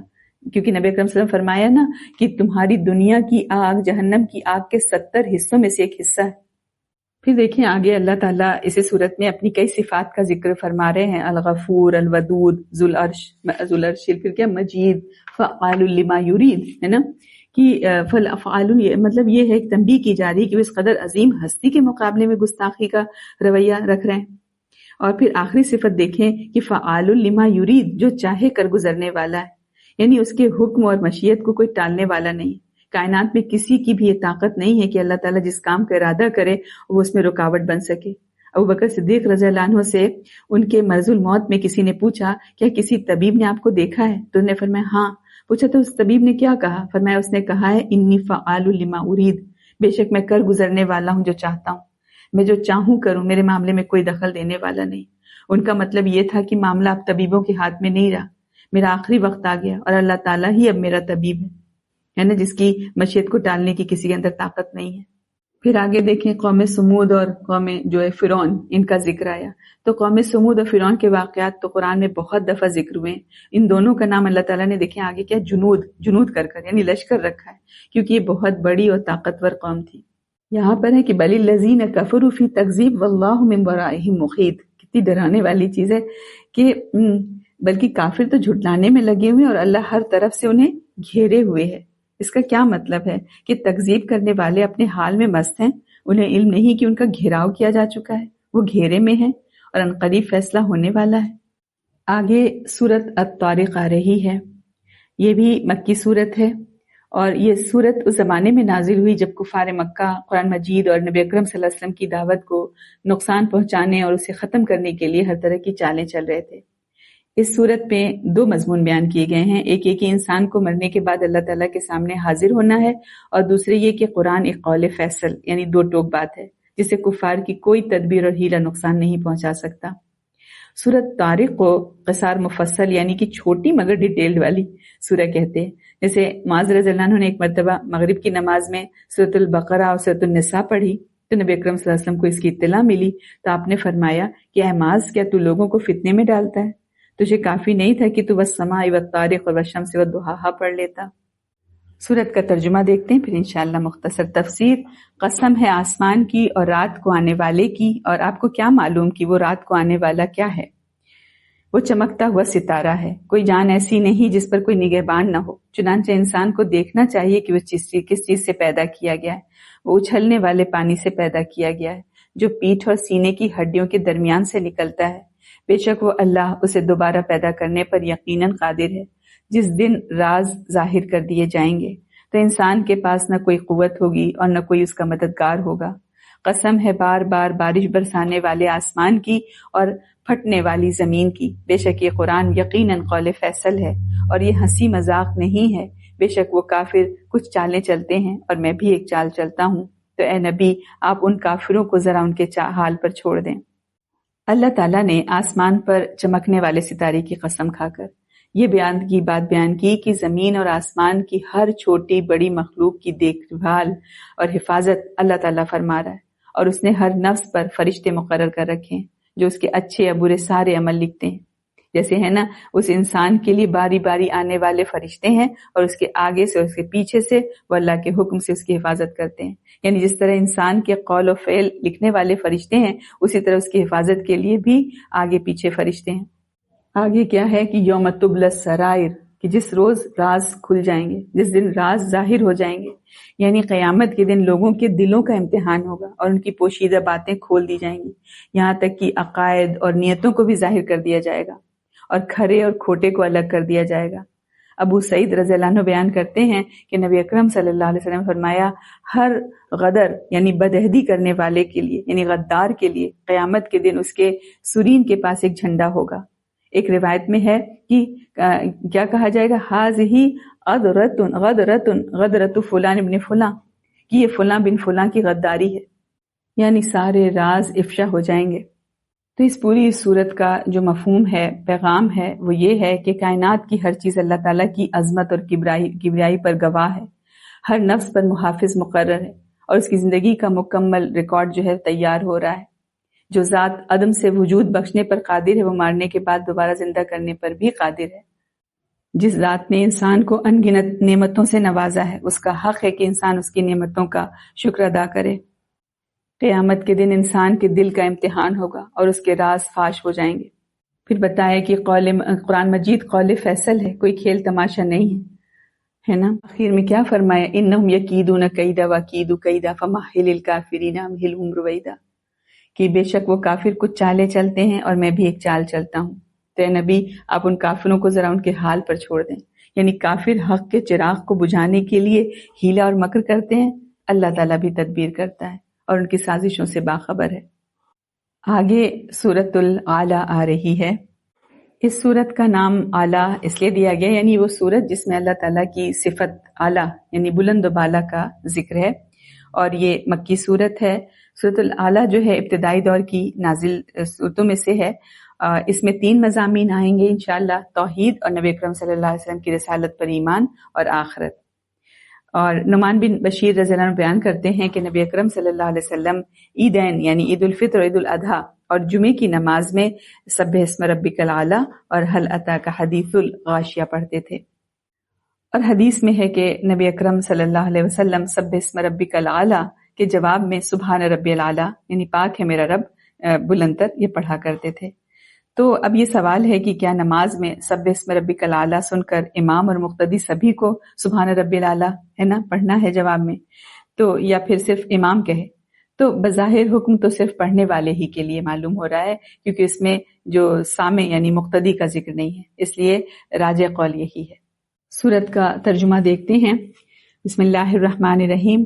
آپ اپنے سب سے بلند رب کے نام کی تسبیح کریں، جس نے پیدا کیا پھر ٹھیک ٹھاک بنایا، اور جس نے اندازہ کیا پھر ہدایت دی، اور جس نے زمین سے چارہ نکالا پھر اسے خشک سیاہ کوڑا کرکٹ بنا دیا۔ ہم جلد آپ کو پڑھائیں گے، پھر آپ نہ بھولیں گے، مگر جو اللہ چاہے، بے شک وہ ظاہر کو جانتا ہے اور مخفی کو بھی، اور ہم آپ کو آسان راستے کی توفیق دیں گے، پھر آپ نصیحت کیجیے اگر نصیحت نفع دے۔ جو ڈرتا ہے وہ ضرور نصیحت قبول کرے گا، اور انتہائی بدبختی اس سے دور رہے گا جو بہت بڑی آگ میں جائے گا، پھر اس میں نہ وہ مرے گا اور نہ جیے گا۔ یقیناً فلاح پا گیا جو پاک ہوا اور اپنے رب کا نام یاد کیا پھر نماز پڑھی، بلکہ تم دنیا کی زندگی کو ترجیح دیتے ہو، حالانکہ آخرت بہت بہتر اور بہت باقی رہنے والی ہے۔ بے شک یہ بات پہلے صحیفوں میں بھی کہی گئی تھی، یعنی ابراہیم اور موسیٰ کے صحیفوں میں۔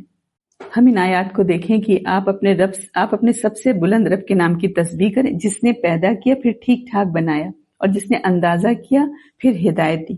تو یہ سب جانتے ہیں کہ سائنس جو ہے کسی چیز کو پیدا نہیں کرتی، بلکہ قدرت کی پیدا کردہ چیزوں کا استعمال سکھاتی، اور اس استعمال کا ادنا درجہ تو اللہ تعالیٰ نے انسان کو فطری طور پر سکھا دیا ہے کہ انسان پہاڑوں کو کھود کر، دریاؤں میں غوطہ لگا کر اور سینکڑوں جو ہے معدنی اور دریائی چیزیں جو ہے حاصل کر لیتا ہے، اور پھر لکڑی، لوہے، تانبے اور پیتل وغیرہ کو باہم جوڑ جاڑ کر ان سے اپنی ضرورت کی چیزیں، جو نئی نئی چیزیں بنا لیتا ہے۔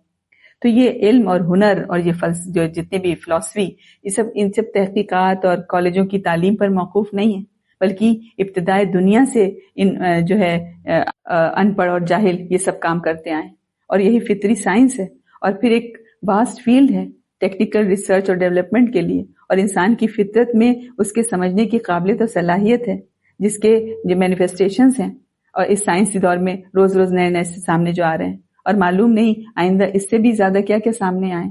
تو یہ سب قرآن کے جو لفظ فہدا، پھر اس نے ہدایت دی کی شرح ہے کہ اللہ تعالیٰ نے انسان کو ان سب کاموں کا راستہ دکھا دیا اور ان کو پورا کر لینے کی صلاحیت عطا فرمائی اس کے اندر۔ سائنس میں ترقی کرنے والوں نے چیزوں کے تاثیرات اور مادوں کی کیفیات معلوم کر کے نئی نئی چیزیں تو ایجاد کر لی، لیکن جس ذات نے یہ تاثیرات پیدا کی اس کو نہیں سمجھ سکا، اس کو معرفت نہیں ہو سکی۔ تو ان آیتوں میں یہی بتایا کہ اللہ تعالیٰ کے نام کی تسبیح اور اس کو ہر عیب اور نقص سے پاک سمجھنا اسی طرح واجب اور ضروری ہے جس طرح اللہ تعالیٰ کی ذات کو ہر عیب اور ہر نقص سے پاک سمجھنا ضروری ہے۔ اللہ تعالیٰ ہی نے ہر چیز کو پیدا کیا اور خوب بنایا، اس نے ہر مخلوق کے لیے ایک ہدف، ایک اندازہ اور ایک انتہا مقرر کی ہے۔ اللہ تعالیٰ کا فضل ہے کہ اس نے جانوروں کی غذا کے طور پر چارہ اگایا اور ان جانوروں سے انسان فائدہ حاصل کرتا ہے۔ اللہ تعالیٰ نے نبی اکرم صلی اللہ علیہ وسلم کو تسلی دی کہ آپ قرآن کو اطمینان اور سکون سے پڑھیں، اسے آپ کے سینے مبارک میں جمع کرنا اور یاد کرانا ہمارے ذمہ ہے، اور جسے نصیحت فائدہ پہنچے اسے نصیحت کرنی چاہیے۔ نصیحت سے فائدہ اٹھانے والا نیک بخت ہے اور نصیحت کو قبول نہ کرنے والا بدبخت اور جاہل ہے۔ جہنم میں کافروں کو نہ موت آئے گی، وہ عذاب سے چھٹکارا نہ پا سکیں گے اور نہ وہ جینے کی طرح جئیں گے، انہیں زندگی کا کوئی لطف و سرور حاصل نہیں ہوگا۔ اور فلاح کامیابی اس شخص کے لیے ہے جس نے اپنے نفس کو پاک کر لیا اور خود کو اللہ کے ذکر اور اللہ کی یاد میں مشغول کر لیا۔ اور پھر ذکر کی بہترین صورت کیا بتائے؟ نماز باقاعدگی سے صحیح طریقے سے ادا کرنا ہے۔ لوگوں کی اکثریت اصل مرض ان کا یہی رہا ہے کہ وہ دنیا کی زندگی پر فریفتہ رہے، اور دنیا کی ظاہری چمک دمک نے انہیں آخرت سے غافل کر دیا، حالانکہ آخرت کی زندگی بہت بہتر اور ہمیشہ باقی رہنے والی ہے۔ اب آگے سورۃ الغاشیہ آ رہی ہے۔ غاشیہ کا مطلب یعنی وہ سورت جس میں ڈھانپ لینے والی، یعنی قیامت کا ذکر ہے۔ اس سورت میں قیامت اور کافروں کے لیے عذاب اور آخرت میں مومنوں کو ملنے والی نعمتوں کا ذکر ہے، اور سورت کے آخر میں اللہ تعالیٰ نے مخلوق کی تخلیق کے متعلق اپنی قدرت کو بیان کیا ہے، اور یہ مکی سورت ہے۔ اور نعمان بن بشیر رضی اللہ عنہ بیان کرتے ہیں کہ نبی اکرم صلی اللہ علیہ وسلم عید الفطر اور عید الاضحیٰ اور جمعے کی نماز میں سورۃ الجمعہ اور سورۃ الغاشیہ بھی پڑھتے تھے۔ ترجمہ دیکھتے ہیں۔ بسم اللہ الرحمن الرحیم۔ کیا آپ کو چھانے والی یعنی قیامت کی خبر پہنچی ہے؟ اس دن کئی چہرے ذلیل ہوں گے، سخت محنت کرنے والے تھکے مادے ہوں گے، دہکتی آگ میں داخل ہوں گے، انہیں گرم کھولتے چشمے کا پانی پلایا جائے گا، ان کا کھانا صرف خاردار جھاڑیاں ہوگا جو نہ موٹا کرے گا نہ بھوک مٹائے گا۔ اس دن کئی چہرے تر و تازہ ہوں گے، اپنی کوشش پر خوش ہوں گے، بہشتے بری میں ہوں گے، وہ اس میں کوئی لغو بات نہیں سنیں گے، اس میں ایک چشمہ جاری ہوگا، اس میں اونچے تخت ہوں گے اور جام رکھے ہوں گے، اور قطاروں میں گاؤں تکیے لگے ہوں گے اور عمدہ غالیچے بچھے ہوں گے۔ کیا وہ اونٹوں کی طرف نہیں دیکھتے کہ وہ کیسے پیدا کیے گئے ہیں، اور آسمان کی طرف کی کیسے اسے بلند کیا گیا ہے، اور پہاڑوں کی طرف کی کیسے گاڑے گئے ہیں، اور زمین کی طرف کی کیسے بچھائی گئی ہے؟ چنانچہ آپ نصیحت کیجیے، آپ تو صرف نصیحت کرنے والے ہیں، آپ ان پر کوئی فوجدار نہیں، مگر جس نے منہ موڑا اور کفر کیا تو اسے اللہ بہت بڑا عذاب دے گا۔ بے شک ہماری ہی طرف ان کی واپسی ہے، پھر بے شک ان کا حساب لینا ہمارے ہی ذمے ہے۔ ہم دیکھیں یہاں اللہ تعالیٰ نے نبی اکرم صلی اللہ علیہ وسلم کو مخاطب کر کے فرمایا کہ نبی، کیا آپ کے پاس ڈھانپ لینے والی کی خبر پہنچی ہے؟ یہاں اللہ تعالیٰ نے قیامت کو ڈھانپ لینے والی کہا ہے، کیونکہ اس کی ہولناکیاں تمام مخلوق کو ڈھانک لیں گی، کوئی چیز اس سے بچ نہیں سکے گی۔ پھر اللہ تعالیٰ نے اس دن کی ہولناکیوں کا ذکر کرتے فرمایا کہ اس دن کئی چہرے جھکے ہوں گے، پست اور ذلیل ہوں گے۔ یہ لوگ وہ ہوں گے جو دنیا میں بہت محنت کرتے رہے، لیکن وہ ساری محنت ضائع گئی، کیونکہ وہ محنت جو تھی حق کی خاطر نہیں تھی، یا یہ لوگ حق پر تو تھے لیکن انہوں نے حق کو بگاڑ دیا تھا، دین کے اندر بدعت کو رواج دیا تھا، سنت پر عمل کرنے کے بجائے بدعت اور گمراہی پر عمل پیرا تھے، اور خود کو حق پرست گردانتے تھے۔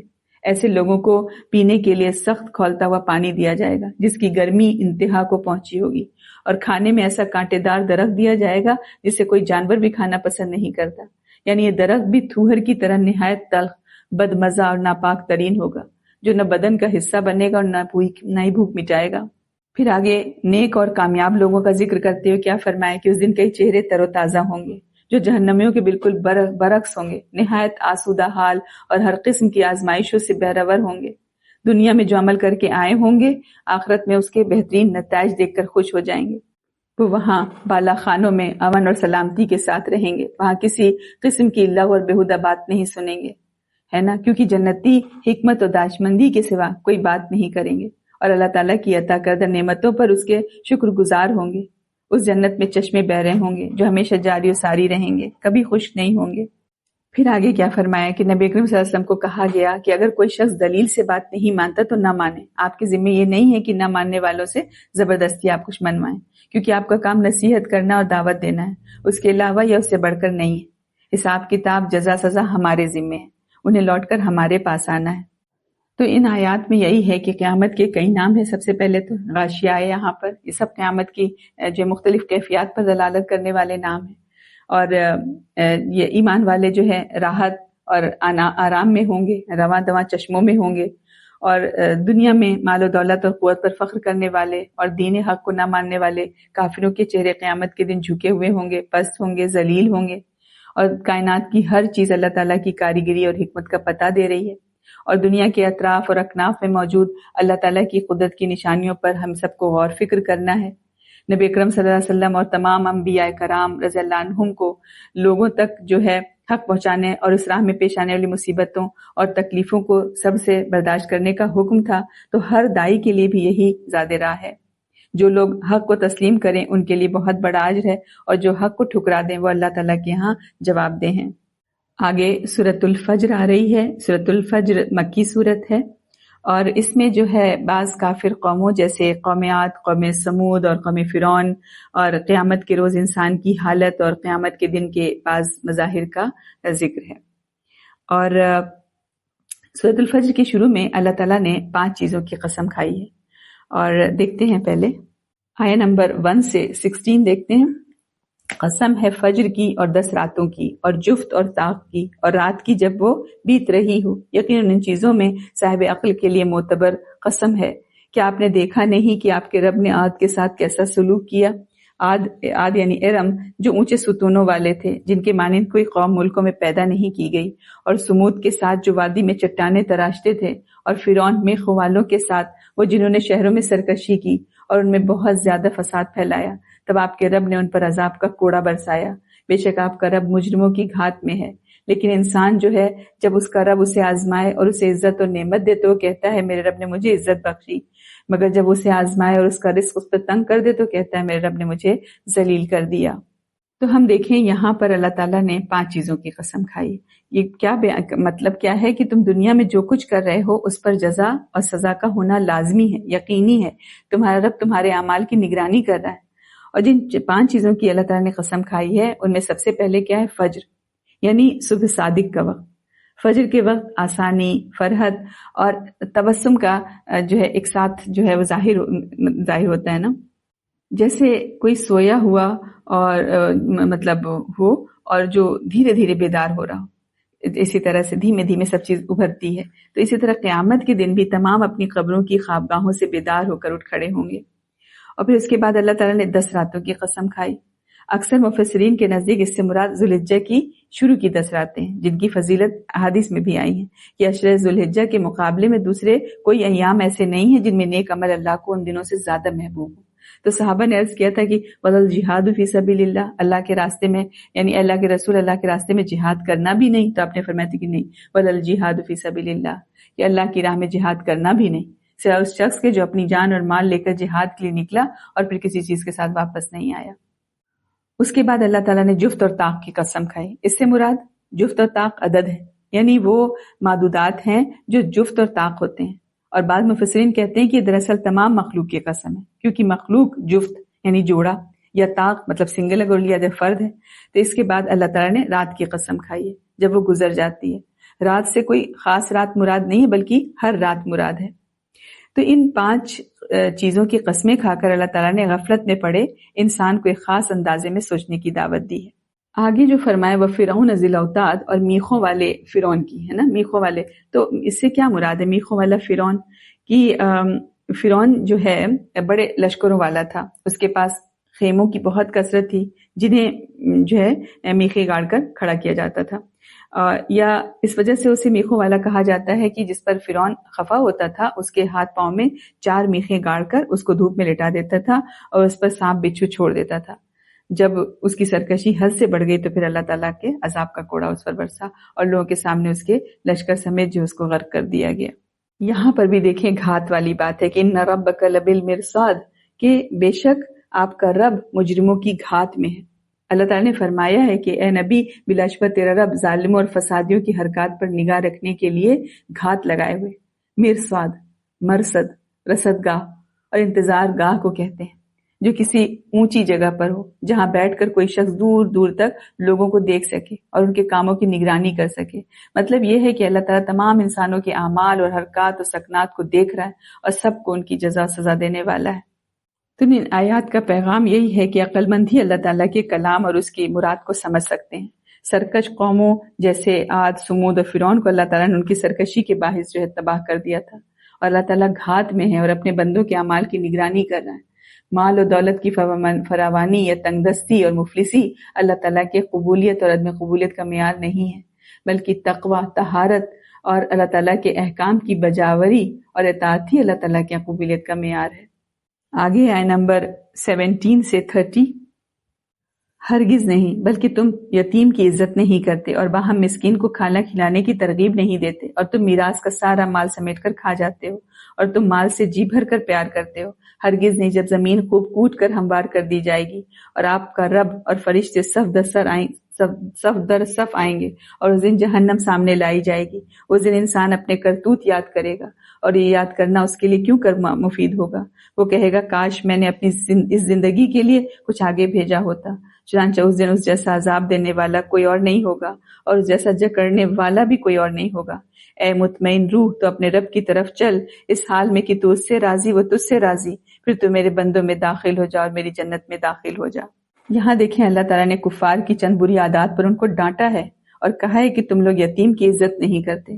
جب اس کا باپ زندہ ہوتا ہے تو اس کے ساتھ تمہارا برتاؤ کچھ اور ہوتا ہے، اور جب اس کا باپ مر جاتا ہے تو ہمسائے اور دور دور کے رشتے دار تو درکنار، چچا، ماموں، بڑے بھائی تک سب اس کو آنکھیں پھیر لیتے ہیں ان سے، اور ان کے حقوق ادا نہیں کرتے۔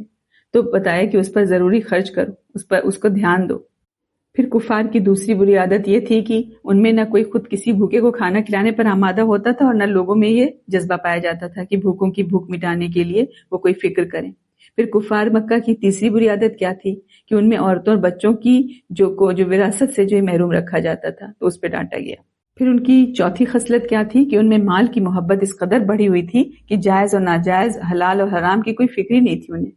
تو جس طریقے سے بھی مال حاصل کیا جا سکتا تھا ان کے یہاں، اسے وہ حاصل کر لیتے تھے، اس میں کوئی ڈر اور خوف اور جھجک ان کو محسوس نہیں ہوتی تھی، تو اس پہ ان کو ڈانٹا گیا۔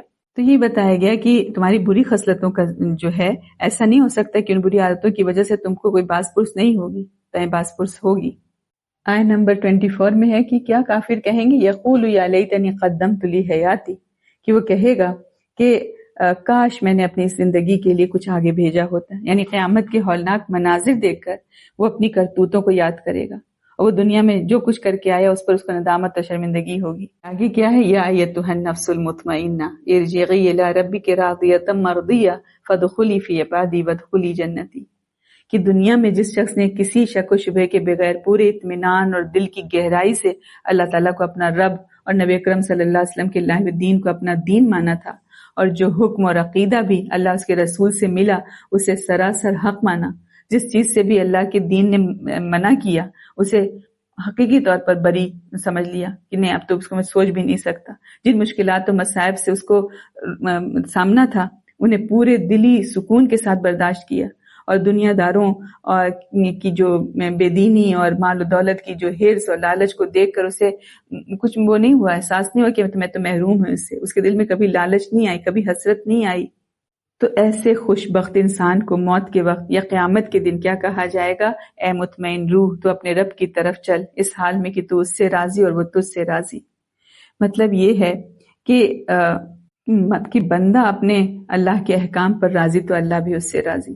عائشہ رضی اللہ فرماتی ہیں کہ جو شخص اللہ تعالیٰ سے ملنے کو پسند کرتا ہے، اللہ تعالیٰ بھی اس سے ملنے کو پسند کرتا ہے، اور جو اللہ تعالیٰ سے ملنے کو پسند نہیں کرتا تو اللہ تعالیٰ بھی اس سے ملنے کو پسند نہیں کرتا۔ انشاءاللہ آج ہم صرف سورۃ الفجر تک ہی کریں گے، کل سے انشاءاللہ تعالیٰ سورۃ البلد سے لے کر کے سورۃ ناس تک کریں گے انشاءاللہ تعالیٰ۔ ابھی تک تو الحمدللہ ہم لوگ ہر جز کو تقریباً ایک ہی دن میں مکمل کر رہے تھے، لیکن یہ جو 30 جز ہے اس کا معاملہ تھوڑا سا مختلف ہے۔ وجہ یہ ہے کہ اس جز میں بہت سی صورتیں ایسی ہیں جن میں قیامت کا نقشہ کھینچا گیا ہے، حساب کتاب اور انسان کو جھنجھوڑنے والی آیات ہیں، تو دل نے یہ نہیں مان رہا تھا کہ ہم ان آیات کو بس ایسے سرسری طور پر پڑھ کر گزر جائیں۔ ویسے بھی قرآن کا حق تو کبھی بھی کوئی ادا نہیں کر سکتا، لیکن کم از کم اتنا تو ہم کر سکتے ہیں کہ تھوڑا سا ایکسپلینیشن اس کا بڑھا دیں، اور ایک ٹائم ابھی وقت ہے تو لے لیں۔ تو اس لیے میں نے سوچا کہ جس چیز کو جو ہے میں 2 پارٹس میں کروں انشاءاللہ۔ تو آج یہیں تک کرتے ہیں، کل انشاءاللہ سورۃ البلد سے آگے بڑھیں گے۔ والسلام علیکم ورحمۃ اللہ وبرکاتہ۔ سبحانک اللہم وبحمدک، نشہد ان لا الہ الا انت، نستغفرک ونتوب الیک۔